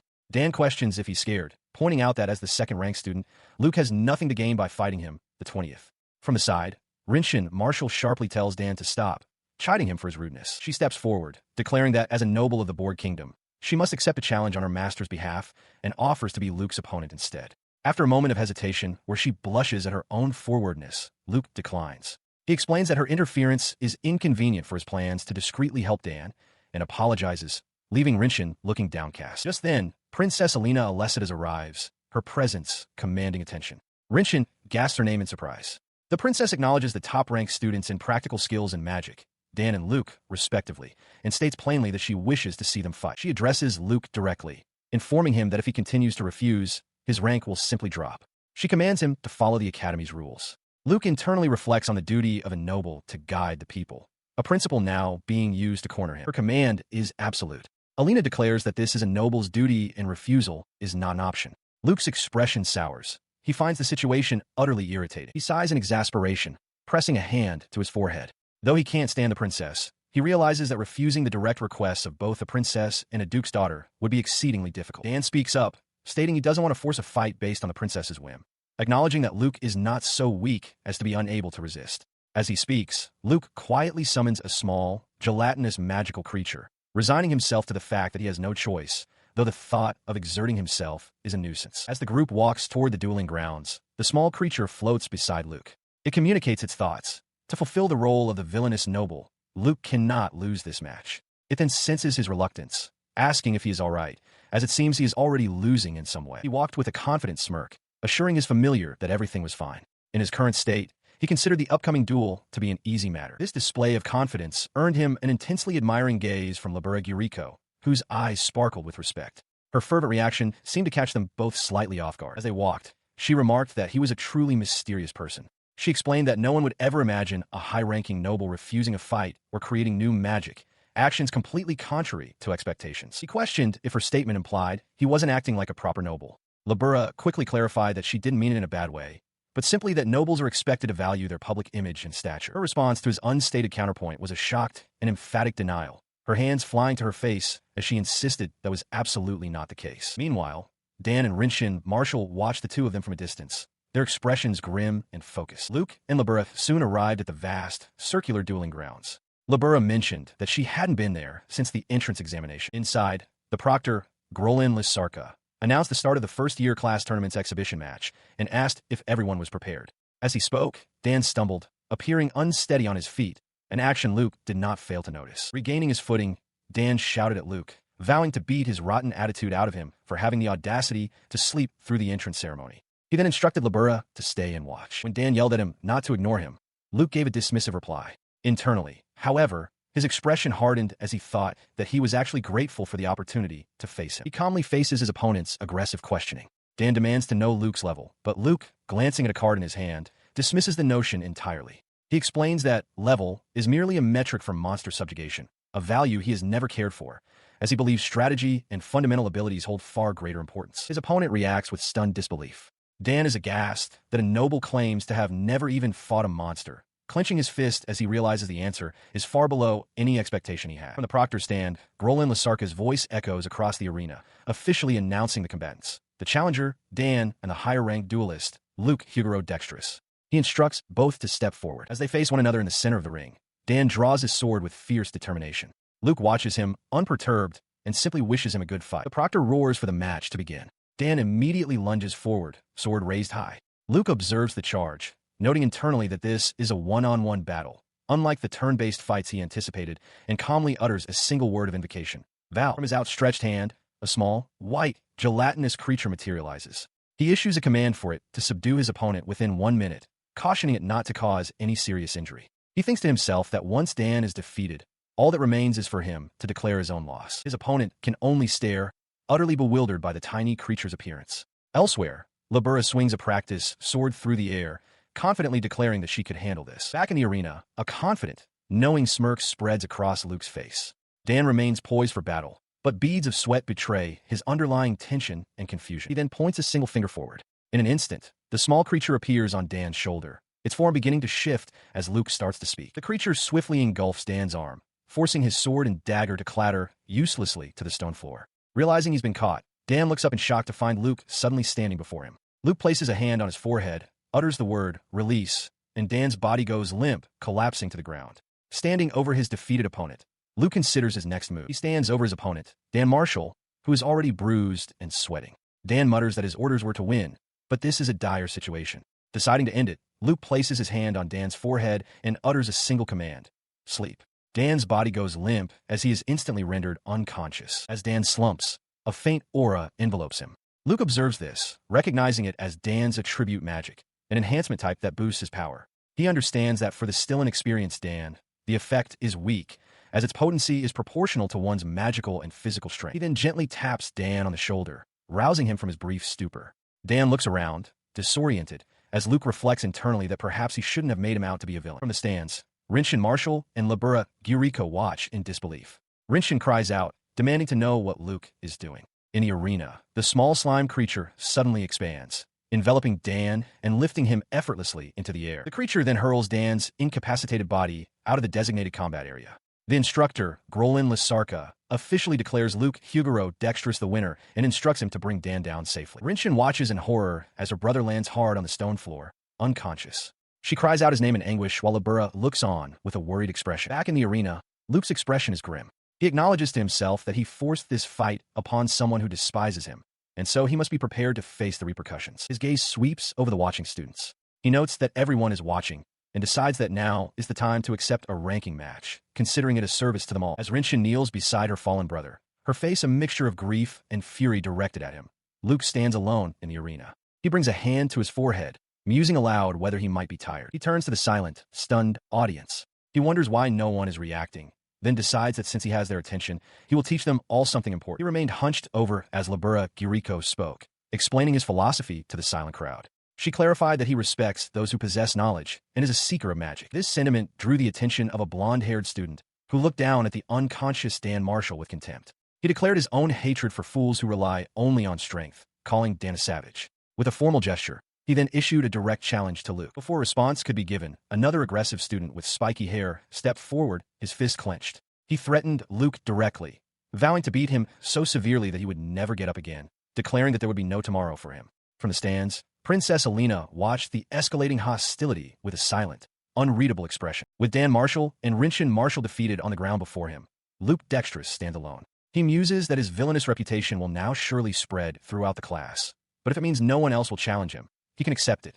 Such injustice, he thinks, is simply how the world works. His thoughts are interrupted by Renshin's furious cry. Clenching her fist, she vows that Dan will defeat him one day and tells him to remember her words. As she yells for him to leave, Luke glances back, asking what she's talking about, while Labbora Guriko quietly observes, seemingly thinking Renshin should have stayed silent. He pays her threat no mind, a sudden realization dawning on him. He was supposed to catch Dan before he hit the ground. Yawning with indifference, he acknowledges his own laziness as a large, gelatinous creature materializes just in time to cushion the falling student. With Dan safely on the ground, Luke addresses him coolly. He states that spending effort on magic studies is pointless if one gets swept up by emotion. He dismisses Dan as a fool who brandishes his own sense of justice without understanding, concluding that any further explanation would be useless. He feels he has talked more than enough. He lets out a faint sigh of exhaustion. Beside him, Labbora gives a small salute, agreeing with his sentiment and asking if he is satisfied now. Before he can respond, a new voice calls out. Princess Alina approaches him. She asks what is going on, identifying herself as his classmate. Luke, unimpressed, simply asks what she wants. She explains that she is likely the only one who can face him like this. Alina admits she doesn't understand commoners and considers her compatibility with him to be the absolute worst. She then reveals that she has heard about him from his older brother, Testa, confirming they're also classmates. Her expression is serious as she delivers her final point. She has now officially recognized the existence of the dexterous family. She concludes by thanking him for the wonderful fight she was able to witness. With that, she turns and walks away, bidding him farewell. As she departs, Labbora quietly mutters that the princess cannot be left alone. Her comment catches Luke's attention, and he asks what happened. She dismisses his question with a cheerful smile, telling him not to worry about it. Instead, she congratulates him on surviving a tiring first day of school as birds fly across the afternoon sky. He stood on the balcony, gazing out at the sprawling estate under the night sky. Karen approached from behind, asking what he was doing out here all alone. He turned, a glass in hand, and explained he was simply taking a short rest. Back inside, Luke expressed his satisfaction, remarking that it had been a long time since he'd had her cooking and that it was so delicious he was completely full. Karen beamed, pleased to hear it, and confirmed that she had put her all into preparing the meal just for him. He continued, telling her that her cooking gave him more energy than anything else. With a happy, closed-eye smile, she gently chided him not to praise her so much, lest she get carried away. Karen insisted that all of her success was thanks to him, but he humbly disagreed. He claimed he had only offered some advice, reminding her that she was the one who had successfully launched multiple businesses and built a significant legacy. He elaborated, giving her full credit for commercializing the ideas and driving them forward with the backing of the Caribbean family. Visibly flustered by his praise, Karen insisted that it was too much, as she was the one who wanted to compliment him. He nonchalantly took a bite of food, stating that he was fine with the arrangement, since the wealth gathered by the Caribbean family would enrich him as well. Karen laughed, remarking that he was surely the only nobleman who would ever say something so brazen. Her laughter subsided, and she asked if he was truly serious. Of course, he replied, his hand finding hers. A memory surfaced of them as children, running hand in hand, a testament to the countless conversations and shared moments that had built their bond over the years. Leaning against him, Karen reflected on their deep connection. He knew everything about her family's indifference, her desire for a simple, healthy life, her love for his cooking. And despite it all, he offered her unwavering affection. "Hey, Luke," she murmured, her voice filled with emotion. "Am I still just your cook?" In response to her unspoken fears, he knelt before her. He declared that even if the houses of both the Earl and the Duke were to fall into ruin, she was more important to him than anything else. He confessed that he could not live without her. With his heart laid bare, he extended a hand to her, asking her to stay by his side for the night. A warm, knowing smile spread across her face as she thought to herself what a wicked man he was. She replied that no woman could possibly refuse him after such a heartfelt declaration. The next morning, he flies through the air with Karen C. Caribbean in his arms. He tells her that if she ever finds herself walking through the sky with anyone other than Syrup, she should try her best not to be noticed. After dropping her off, he lands atop a stone wall, just as Dan Marshall jogs past on his morning run. Dan is surprised to see anyone out at this hour, while Luke wonders what Dan is doing up so early. Dan stops in his tracks, startled. He wonders if Luke is plotting something nefarious. A ghostly afterimage of Luke appears before him, a product of the Trace skill, leaving Dan utterly bewildered. The vision triggers a memory of their past confrontation. Dan recalls watching Luke effortlessly evade the attacks of multiple opponents. His movements so fluid and precise, they resembled a beautiful, deadly dance, like watching a seasoned martial artist. From his perch, Luke observes Dan and reflects on that same fight. He knows that while a person's level dictates their physical strength, his other ability values are abnormally high. He admits to himself that he had underestimated Dan, dismissing him as an inferior opponent, but now realizes that wasn't the whole truth. Down below, Dan clenches his fist, the memory stinging him. He recalls the mockery from other noble boys. He realizes that hearing about it is more painful than he expected, a bitter pill to swallow given how hard he's been training. His gaze remains fixed on the wall where Luke stood. He had always believed that being a knight apprentice was solely about combat, a path he pursued with relentless training. Now, he understands that strength alone will never be enough to reach Luke's level. He looks up at the dawn sky, a profound realization washing over him. The world is vast. As birds chirp over the academy battlements, he makes a new vow. He must start thinking more for himself. Resuming his run, Dan analyzes his own weaknesses. His martial-style training has certainly given him strength, but he now sees that his biggest problem is his failure to use his head. He acknowledges his ignorance of magic attributes, and that the academy isn't the ideal environment for study, but he is determined to learn anyway. He declared with newfound fire that he wanted to defeat Luke, finding the challenge exhilarating. Luke, observing him, remained unmoved, internally noting that he could not imagine any scenario in which Dan would be victorious. He grinned through his bandages, promising that this was merely a single loss. He vowed that one day, he would absolutely surpass him. As Dan ran off into the distance, a strange, warm sensation spread through Luke's chest. He mused that for now, Dan was so far ahead that he couldn't even see his back. Later, before breakfast in the grand dining hall, Luke and Labbora prepared to eat. At a nearby table, Iris Dexterous was already sipping her morning honey tea. She turned and wished them both a good morning. She admonished Luke, telling him he needed to eat a proper meal. As she took a delicate sip of her tea, she found it peculiar that he could be so irritable despite having low blood pressure. He reflected on what he had learned since arriving at the academy. His sister, Iris, had apparently become a considerate person, adopting the gentle posture and refined speech befitting the high nobility. Her beauty was now so renowned that some even called it divine. He recalled how she had been the center of attention at the freshman welcome party. While he had offered a greeting as the freshman representative, rumors of his duel with a member of the royalist faction had already circulated, causing them to lose interest in him and quickly retreat. Returning to the present, Luke addressed her simply as sister, prompting Labbora to interject, reminding him to use the formal Lady Iris. After Luke apologized, Labbora brightly suggested that perhaps they should develop a supplement to help with low blood pressure. Sometime later, after brushing his teeth, Luke walked through the halls with Labbora and another student. A stern-looking instructor passed them. The news of Luke's first fight had already spread, becoming a sensational incident known throughout the academy. The incident had polarized the student body. The royalist faction now viewed him with jealousy and animosity. In contrast, the aristocratic faction regarded him with respect and awe. Meanwhile, the neutral and commoner factions were merely intrigued, uncertain of how to approach him. He sat back in his chair, confident that the initial shock of his duel had passed. For a while at least, he wouldn't be bothered, allowing him to finally concentrate on his studies. As he relaxed, Renshin, Marshall, and Labbora walked past his desk. As class began, an instructor explained the academy's curriculum. There were two types of courses: compulsory subjects, which covered fundamental disciplines, and elective subjects, which focused on magic and practical skills. Luke mused that it was similar to a modern university, as the instructor directed them to begin their course registration. He considered his options with excitement. In the original game, classes were tied to raising specific stats, but he realized that such roles were irrelevant to him now.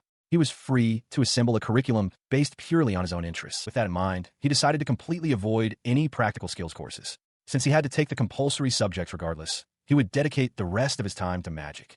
After all, a deep knowledge of magic was essential for his pursuit of understanding apathy. Labbora approached him, asking if he had made his selections. She explained that she had chosen magic and magical tool studies as her main subjects, filling the rest of her schedule with basic courses. He confirmed he had done the same. With classes over for the day, she suggested they leave. She then announced they were heading to a private training room. Seeing his confusion, she clarified that it was a personal space where they could study or practice their magic and other skills. She elaborated, explaining that access to the academy's facilities, such as the arena, classrooms, and training grounds, was restricted based on a student's class rank. The Zero class, however, was granted priority access to everything, ensuring that the most talented students had the best possible environment for their development. Arriving at a large set of doors, she noted that the public ranking system was designed to foster a competitive spirit among the students. With a gesture, she announced, "This is it." The doors swung open, revealing an immense, empty hall. Luke stood in awe of its sheer size. Labbora, however, found it a bit too spacious and declared she would add a personal touch. Crouching down, she placed her hand flat against the stone floor. Instantly, cracks spiderwebbed out from her palm, glowing with a surge of potent magical energy. Her magic reshaped the very fabric of the training room, expanding it into a vast, dark expanse marked by a glowing grid. She proudly announced that she had expanded the space and then returned it to its original state. Luke, his arms still slightly raised in surprise, could only utter a sound of astonishment. He quickly regained his composure, asking if this was her first time using such a spell. Labbora confirmed it was, adding that now she could study without distractions. Luke remarked with a smile that it was rare for him to be the one using conventional magic from a book. He then requested that she teach him, a proposal she happily accepted. She gestured to a glowing formation on the floor, identifying it as a magic circle. She explained that while the tools used might be small, they are essential for stabilizing magic. Holding up a small implement, she stressed that the diagram must be drawn precisely for the spell to activate, a skill that requires dedicated practice. He contemplated this, manipulating a formless mass of magical energy in his hand. He reflected on the nature of magic. While convenient, its power is proportional to the user's effort. Non-elemental magic, he thought, is easy to learn but remains weak without imagination. Elemental magic, on the other hand, demands profound understanding and training to be applied effectively. His thoughtful expression caught her attention. She remarked that he seemed to enjoy the complexities of magic as well, finding its depth fascinating. A wide, eager smile spread across her face as she declared that this was going to be very interesting. With their initial practice complete, they moved to a desk to formalize their study plan. Labbora announced it was time to get down to business, suggesting they start by writing out their personal information for each other. She slid a document across the table, revealing her personal information. It detailed her name, Labbora Yuriko, age 15, level 4, with a mana capacity of 36. She was in the 0 class, ranked 7th overall. Reading it, Luke commented that her water magic seemed quite versatile. Labbora enthusiastically agreed, adding that water's excellence in both offense and support made it enjoyable to experiment with. He then passed his own information sheet to her, stating that this detailed his magic. He admitted he had been waiting for this moment. Labbora, taking the paper, encouraged him, telling him to have high expectations. Her confidence evaporated the moment her eyes fell upon the page. She stared, wide-eyed and speechless, at what was written. Noticing her shock, Luke calmly asked if it was acceptable, then instructed her that this particular attribute magic must be kept secret, advising her to only tell others that he uses magic that acts on the human body. Still processing the revelation of his secret magic, she listened as Luke leaned forward with a confident smile. He asked if she would refrain from telling anyone about it, adding that it was fine if Martha knew, as she was already aware. She readily agreed, her expression firm and reassuring.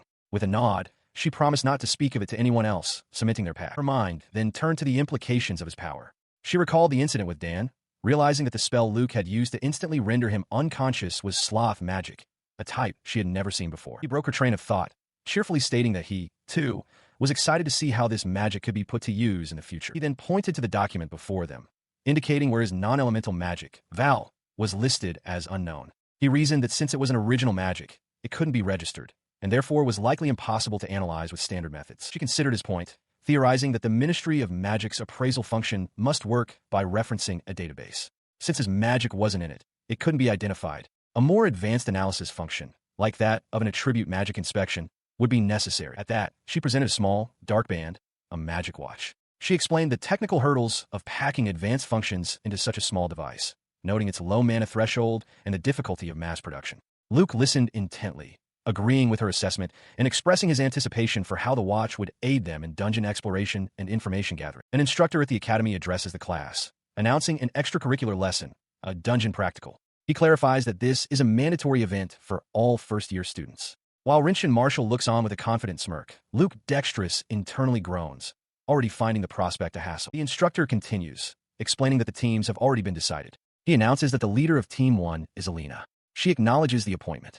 Dan Marshall, also on the team, notes with some surprise that it's rare for the protagonist and Renshin to be separated. He then announces that the leader of Team 2 is Renshin. She accepts the role with a wide, eager grin. Her teammates are revealed to be Luke, Labbora, and a young beastkin girl with cat-like ears. Labbora raises her hand, addressing the instructor.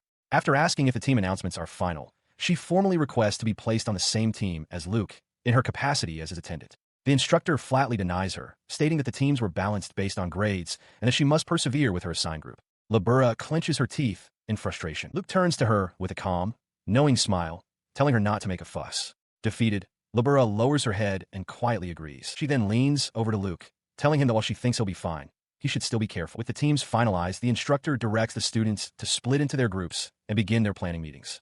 Luke, Renshin, and their beastkin teammate move to a separate room. Inside, Renshin stands with her hands on her hips, taking charge. She declares that she'll be the leader, introducing herself as Renshin Sword Marshal. Standing beside Luke, Miral introduces herself as a special scholarship student, admitting she isn't skilled in combat but loves to study. She then quietly asks Luke if he's scared of Renshin. The beastkin girl cheerfully introduces herself as Ruby. She explains that she used to work as an adventurer, so they can count on her when it comes to dungeons. She then gestures to Luke, introducing him as Luke Huguro Dexterous and saying it's a pleasure to meet them. He turns his attention to Miral, who looks up with a slight blush. Luke asks if it's alright to simply call her Miral, and she gratefully agrees. As his new team gathered, Miral immediately offered her services, telling the others to let her know if they needed anything. She cheerfully volunteered to fetch bread or juice, asking if a simple errand runner would be of use. Ruby, pleased by the offer, thanked her.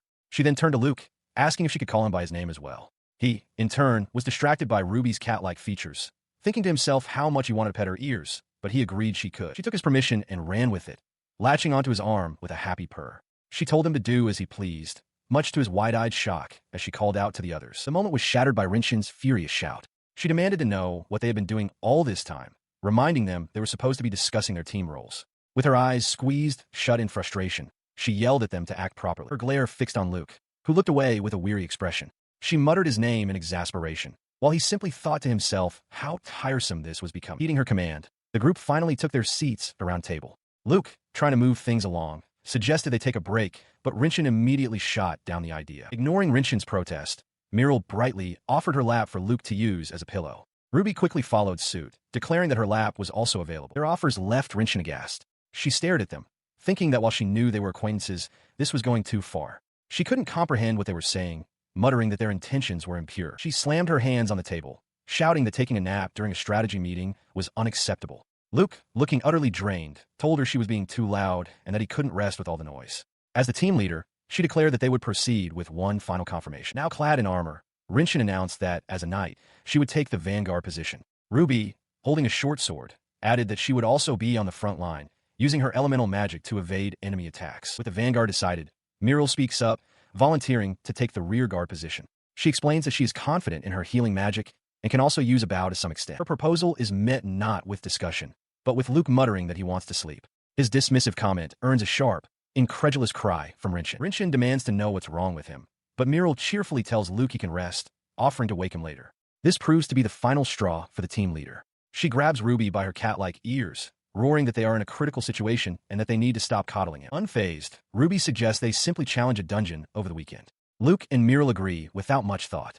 Utterly defeated by their lack of focus, Renshin announces that the meeting is over for the day and they are dismissed. Walking away from the chaotic meeting, Luke reflects on the unusually high affection both Muriel and Ruby have shown him since they first met. He finds it strange, wondering if they're using their ducal family status to manipulate him, as heroines in stories usually take longer to warm up to someone. He considers if this is what is known as being pushed, aggressively favored. He concludes that being disliked is far easier to navigate than this unexpected fondness. His thoughts are cut short as Labbora Guriko calls out his name, rushing toward him with Dan Marshall following closely. She seems concerned, mentioning that Team 1 has also disbanded and asking if his team managed to get along. He turns to face her with a calm expression. Seeing that she wants to talk, he tells her it's no problem and suggests they continue walking together. Labbora looks up at him, a bit surprised by his composure. As he leads the way, Luke internally notes that Labbora still seems to worry about him. Behind them, Dan Marshall follows, his face a mask of neutrality. Dan's gaze remains fixed on Luke's retreating back, his expression unreadable as he silently observes the boy walking away with Labbora. He stood silently, his thoughts turning inward. The animosity he had expected was absent. He had always assumed that the protagonist would despise him. This quiet approach was, for Luke, somewhat unexpected. The encounter was soon put aside as the weekend arrived, bringing with it the team's first practical exercise, an expedition into the Rank 2 forest dungeon. As they walked, Luke considered the dungeon's classification. Located behind the academy, its Rank 2 designation meant that students were permitted to hunt a certain number of monsters within a controlled scale. The ranks went up to a maximum of 10. People ventured into these dungeons seeking resources. Magic stones could be harvested from the monsters to power magical tools, and the dungeon's core was said to be a nexus of immense magical power. For this reason, adventurers made their living by continuously clearing out these subterranean labyrinths. The exertion of the dungeon crawl began to take its toll on Luke. Seeing his fatigue, Renshin and Muriel immediately flanked him, their faces etched with concern. They asked if he was all right and offered him water. From a short distance away, Labbora watched, quietly wondering if there was anything she could do to help. Pushing through his weariness, he gave a quiet command to Muriel, pointing toward a specific spot in the trees and telling her to shoot an arrow there. She complied without hesitation. In that moment of easy trust, he recalled the reason for her unwavering goodwill. The memory surfaced from several days prior. A young woman had approached him, explaining that she had heard about him from Muriel. She expressed her profound gratitude, thanking him for healing her younger brother's illness. Luke, sipping his tea, was initially confused by her words. Her words brought back the image of the orphanage. He remembered being there with Muriel, tending to the sick boy who lay in bed while his sister watched with a mixture of hope and anxiety. Back in their conversation, the young woman questioned why he had shared the story with Karen. She explained her own hesitation, revealing that because he was on the same team as Karen, she felt it was proper to seek permission from Karen's fiancé before speaking to him directly. The young woman listens as Muriel concludes her story with a smile, confirming that she defeated the targets. The sister explains that she never meant to sell Muriel out, and that thanks to her, she was able to acquire what she needed with ease. The scene shifts back to the dungeon, where Ruby triumphantly presents a sack heavy with magic stones. She calls out a welcome, noting how easy the collection is since the monsters aren't moving. Her cheerful report is met with Renshin's furious outburst. She roars that this can't be called a battle. The source of her frustration is Luke's search and auto-sleep magic, which has pacified every monster in the vicinity. She glares towards Luke, who lies resting with his eyes closed. He nonchalantly asks what she's so displeased about, pointing out that she seems to be the only one not working as hard as Muriel and Ruby. Everything. Renshin yells back in exasperation, her frustration boiling over. She charges the docile monsters, sword drawn. She demands to know why they and the monsters are just sleeping insisting that this is supposed to be combat training. Unperturbed, Luke turns to Miral, asking her to explain the situation to the incensed Renshin. Miral readily accepts the task. She approaches Renshin, explaining that Luke is keeping the monsters asleep precisely so she can focus on her own magic. To Renshin's surprise, Miral reveals that Luke can cast spells even while in his restful state. She continues, clarifying that because of this strategy, even she, who is not adept at close-quarters combat, is able to safely train her archery and gain experience in such a dangerous dungeon. With a gentle smile, she asks Renshin if she now understands the kindness and the reasoning behind Luke's seemingly lazy behavior. Her heartfelt defense earns her an unexpected reward as Luke's hand gently pats her head. He tells her she did well, musing aloud if she was hoping for praise. The gesture leaves Miral blushing and flustered, while Luke, seemingly just rousing himself, leans over her with a slightly confused expression. He sits amidst his companions, patting the heads of both a dozing Ruby and a flustered Miral. His expression is one of mild confusion as another Ruby dashes towards him, demanding her turn for a pat on the head. Renshin, however, remains incensed by the situation. She argues that dungeons are meant to be dangerous, a place to deepen bonds and improve teamwork. To her, this effortless pacification of monsters isn't training. It's merely a chore. He calmly asks her what is so wrong with making the dungeon exploration safer and easier. Averting her gaze, Renshin concedes that it isn't inherently wrong, but her expression remains troubled. Still reclining comfortably, he points out that if they can defeat the necessary monsters with ease, it benefits everyone who needs the resources they provide. His gaze sharpens as he questions her directly, asking if she truly wishes to put her companions in that kind of danger. The question strikes a nerve. Renshin shouts that he is wrong, her face a mixture of shock and distress as she struggles to find the right words. Luke presses the point, asking if she understands who is being unreasonable in this situation. Seeing her struggle, he raises a hand and declares that they will dismiss for the day. The sudden decision leaves Renshin speechless and unsettled. She glances at the peacefully sleeping monsters, realizing this is no mere extracurricular activity. A thought crosses her mind. If the leader has no will to proceed, then there is no point. Turning her back to the group, she quietly admits that she was the one who was wrong. As she begins to walk away, Luke calls out for her to wait. She glances back at him, her expression now firm and resolved. Seeing him still resting, she tells him to continue, asserting that they still have time left. She and her team continued their dungeon exploration in this unorthodox manner. While Renshin fired arrows and Ruby engaged monsters in close combat, Luke simply relaxed on a large, comfortable cushion, seemingly contributing nothing to the fight. After the battle, Ruby carried a massive magic stone, announcing that they could now submit it to the academy and finally go home. Luke then turned his attention to Renshin, addressing her by her family name, Dexterous. He was cut short as Renshin stepped forward, her expression intense. She demanded that he face her in a ranking battle, pointedly asking if he had forgotten about what happened with Dan. Before Luke could respond, Ruby intervened, telling Renshin to wait. She questioned the point of the challenge, reminding Renshin that Luke had already won their previous encounter and would be fighting without magic. Renshin's mind raced. She questioned if Luke was deliberately putting the team in danger with his methods. A single, clear thought surfaced through her turmoil. She hated this savage boy. Ignoring Renshin's internal conflict, Luke addressed Ruby directly. He calmly stated that it didn't matter which of their opinions was right. All that mattered to him was that Ruby was his partner. His dismissive attitude seemed to strike a nerve. A bead of sweat ran down Renshin's face as she looked at him with a mixture of anger and desperation, asking if he wanted to be killed. Ruby stepped between them, explaining that this was Luke's form of compromise. She clarified that fighting held no meaning for him, and therefore, trying to communicate with him through combat was a useless endeavor for Renshin. With a determined grin, Ruby pointed at Renshin and offered a new challenge. She would fight in Luke's place. Luke, observing the exchange, internally agreed to the arrangement if it would finally settle the matter.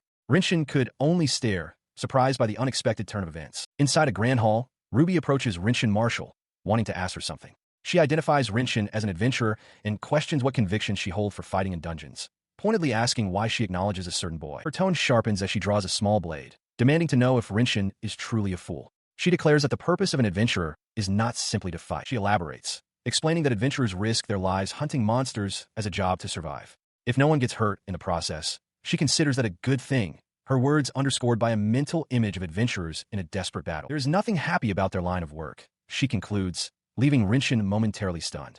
Before Renshin can answer, Miral announces the start of the ranking battle. Renshin accepts, telling Ruby they will settle this after she becomes her opponent. As the match begins, the students charge. Ruby warns Renshin not to underestimate her before deftly leaping onto the stone wall, using it as a launch point. She rockets off the wall, delivering a powerful kick that Renshin barely manages to block with her shield, the impact sending shudders through her stance. The force of the blow makes Renshin grit her teeth. She realizes that while they may spar in class, the speed of a real battle is on an entirely different level. She understands too late that her defense is too slow to keep up. Calling her predictable, Ruby whips her tail around Renshin's legs, sweeping her off her feet. With her opponent falling, Ruby winks and calls upon the wind. A gust lifts her into the air, her white tunic falling open to reveal a black top as she positions herself for a final strike. She descends with blinding speed, delivering a devastating axe kick directly to Renshin's head. The warrior is knocked unconscious, her shield clattering to the ground as Ruby stands victorious over her. She turns away from her defeated opponent with a grin, announcing that the fight is over. An official voice echoes through the hall, declaring Ruby the winner. As she walks back toward her friends, the official announcement continues, stating that the grade rankings will be adjusted based on this result. Meryl praises her performance, while Ruby simply confirms that she won. Luke then reaches out and gently pats her on the head. A soft purr escapes Ruby as she leans into the touch, her cat-like ears twitching in pleasure. Nearby, the instructor, Silas, kneels beside the defeated Renshin, who is still on the ground. He asks if she needs anything as he helps her to her feet, drawing the attention of Luke and the others. His gaze then shifts to Luke, requesting that he escort Renshin to the infirmary. After a moment of silent consideration, Silas adds a polite, "Please," his tone leaving little room for refusal. Luke agrees, announcing to the others that they are dismissed for the day. He conjures a bubble of energy to gently levitate the unconscious Renshin. Ruby and Meryl acknowledge his command as Silas turns and departs. The events trigger a cascade of memories for Dan Marshall. He recalls the original timeline, before Renshin's reincarnation. He remembers the game's narrative, where one path showed him and his sister sharing a happy moment. But he also remembers the darker route, the one he now lives to prevent, where their conflict ended in a brutal, bloody stalemate. In the present, he watches a recording of these past events alongside Ruby. On the screen, a past version of himself pleads for his princess to return so they can live together again. But the woman on the screen retorts that if she dies, Luke and the original Renshin will be able to return. The recording continues, showing the tragic scene of a woman lying on the floor beside a fallen man. Renshin's voice from that time echoes, filled with despair, stating that her only family left is Luke. The final, damning memory plays out. Dan's mother cradles his father's lifeless body, her grief turning to rage as she points at a younger, horrified Dan. "You," she accuses, her voice breaking, "you kill my husband." The memory he shares continues to unfold. His sister, Renshin, stands over the fallen form of a man, her expression unreadable. Nearby, a blood-soaked hand, presumably Dan's own, clenches a sword. In that moment, Renshin kneels and embraces the man, declaring that she is her own person and that even in death, she will never belong to him. As she is consumed by flames, a younger Dan cries out his sister's name in horror. The vision shatters, and in the present, Dan curses in frustration. The phantom flames of the past swirl around him, his transformed, clawed hand a stark reminder of the power and pain tied to that day. He stands amidst the fading embers of the memory, acknowledging that he had faced an opponent who had offered up a pure and dedicated fight. The final fragment of the memory shows him remaining by his sister's side until her last moments. The weight of this past presses down on him. From Renshin's perspective, it was that man's pure and deeply affectionate nature that had been seared into her mind. She recalls his tearful devotion to her. She muses that such a pure heart would be wasted on anyone else, cheekily calling him a dame-maker who would be lost without her.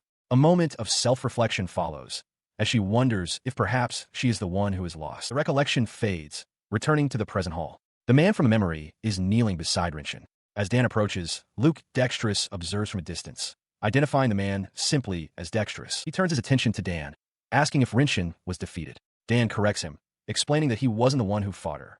He had challenged her, but she refused, so Ruby fought in his stead. Dan considers the exchange, realizing he had braced himself for another confrontation, but is now calmly assessing the situation. He remarks that this is the first time they have ever spoken properly, and Luke seems to concur. He looks down, admitting that he feels he has caused trouble for Dexterous. Luke, his back still turned, remarks that this is unexpected. Dan looks up, questioning him. Turning his head away in shame, he offers a simple apology. Luke watches him, his expression unreadable. He asks what Dan is planning, noting internally that he'd always pictured the game's protagonist as more direct and hot-blooded. He questions Dan about this change of heart, but Dan dismisses it, saying it's nothing. Luke's expression hardens. He reflects that while the Dexterous family is an enemy to the princess, he personally is not. The thought brings forth a memory of Renshin, her face etched with sorrow. Dan suddenly points at him, declaring that Luke is a jerk who is trying hard to forge his own path. He then concedes that Luke isn't the detestable noble he had imagined. A faint, surprised smile touches Luke's lips. He grins, warning Luke not to get a big head. Luke returns the smile, teasingly remarking that Dan is like a fool who has sprouted hair. The light moment passes. Luke holds up a shimmering, gelatinous creature, stating that he doesn't believe Dan is an enemy. Dan, now carrying the unconscious form of his sister, Renshin, thanks him and entrusts the next step to him. He then speaks to his sister, acknowledging that the princess is stubborn and that drawing a clear line is necessary, even if it seems unreasonable. He asks Renshin for validation, questioning if he is a bad person. In her unconscious state, a single thought forms in Renshin's mind, a plea not to be forgiven. Suddenly, a suffocating, dark aura erupts from Luke, his eyes glowing with cold fury. He looms over Dan, who is still holding his sister, and his voice drips with contempt as he asks what a lowly commoner could possibly know about him. Dan flinches, a bead of sweat tracing its way down his temple. He challenges Dan, questioning if he can withstand the full pressure of his power. Acknowledging Dan's determination, Luke declares that his resolve is good. Dan grits his teeth, bracing himself as he holds his sister close. He was suddenly confronted by a blonde student, whose calm expression was deeply unsettling. Dan broke into a cold sweat as the student instructed him to grow up properly, just as a protagonist should. The blonde student continued his strange speech, adding that Dan should also work hard for his sake and must not make any mistakes. He then turned his head, a sharp glint in his eye, and declared that he himself was, through and through, a lazy, villainous noble. A confident smirk spread across his face, leaving Dan utterly baffled and drenched in sweat. The bizarre encounter seemed to dissolve as the scene shifted to a forest clearing. The instructor, Silas, announced the beginning of their extracurricular lesson. Each team was to live and survive within a dungeon for the next 3 days. She continued the briefing, warning the assembled students that while teachers would be in the dungeon, they should not expect any aid. They were to secure their own food and shelter, relying on their training to survive. The diverse group listened intently. After the instructions, Renshin approached the blonde student, who stood apart from the others. She noted that he had been trying to speak with her without actually saying anything, and bluntly asked what he wanted. His gaze dropped to her extensive gear, full armor, and a massive backpack. He asked if she hadn't perhaps brought too much luggage. Renshin countered that women require a lot of preparation, and for 3 days, this amount was necessary. Her perspective as a duke's daughter was clear. In stark contrast, Ruby, an adventurer accustomed to camping, carried a light pack, while Labbora, an orphan, appeared to have even less. Nearby, Muriel took command with a confident smile. She ordered Ruby to have her belongings inspected, and the Beast King girl leaped away to comply. As another student called out, Muriel declared that she would now explain her resolve to challenge the dungeon. Renshin Marshall, kneeling with her sword planted firmly in the ground, questions the current plan. She complains that her heavy equipment is an unnecessary burden for their actions in the forest, wondering why she must be subjected to such a state. The blonde student watches her outburst with an irritated expression. Her complaint startles Ruby, who raises her hands and admits that perhaps she was being thoughtless. The blonde student, however, looks down at the kneeling knight apprentice and questions if she is not packing far too lightly for the journey ahead. Renshin retorts that she has no intention of sharing her food or supplies, questioning if he is worried about her and sarcastically noting his unexpected kindness.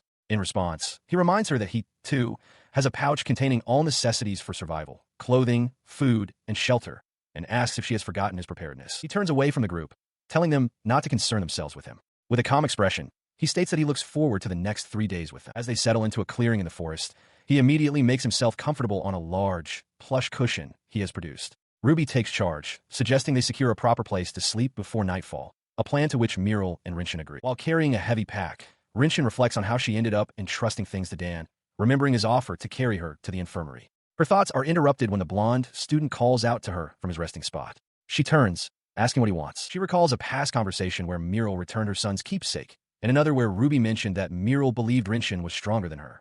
This memory prompts her to ask the blonde student if he's been training diligently all this time. He snaps his book shut, stating plainly that he dislikes physical exertion. With a decisive tone, he declares their conversation over and announces that it is time to enter the dungeon. Lying back on his cushion, he stretches out, thinking to himself that he specifically used a holiday to make these preparations. He silently places his trust in the others to handle things, just as he always does. In response, the 3 young women stand ready. Ruby draws a knife, Renshin notches an arrow to her bow, and Muriel prepares her own weapon. United in purpose, they affirm their readiness and prepare to begin the exercise. She turns her head slightly, her gaze sharp, as the entire team assembles at the mouth of the cavern. The time has come to conquer the dungeon. Before them lies a vast, dark chamber, its floor cracked and uneven, stretching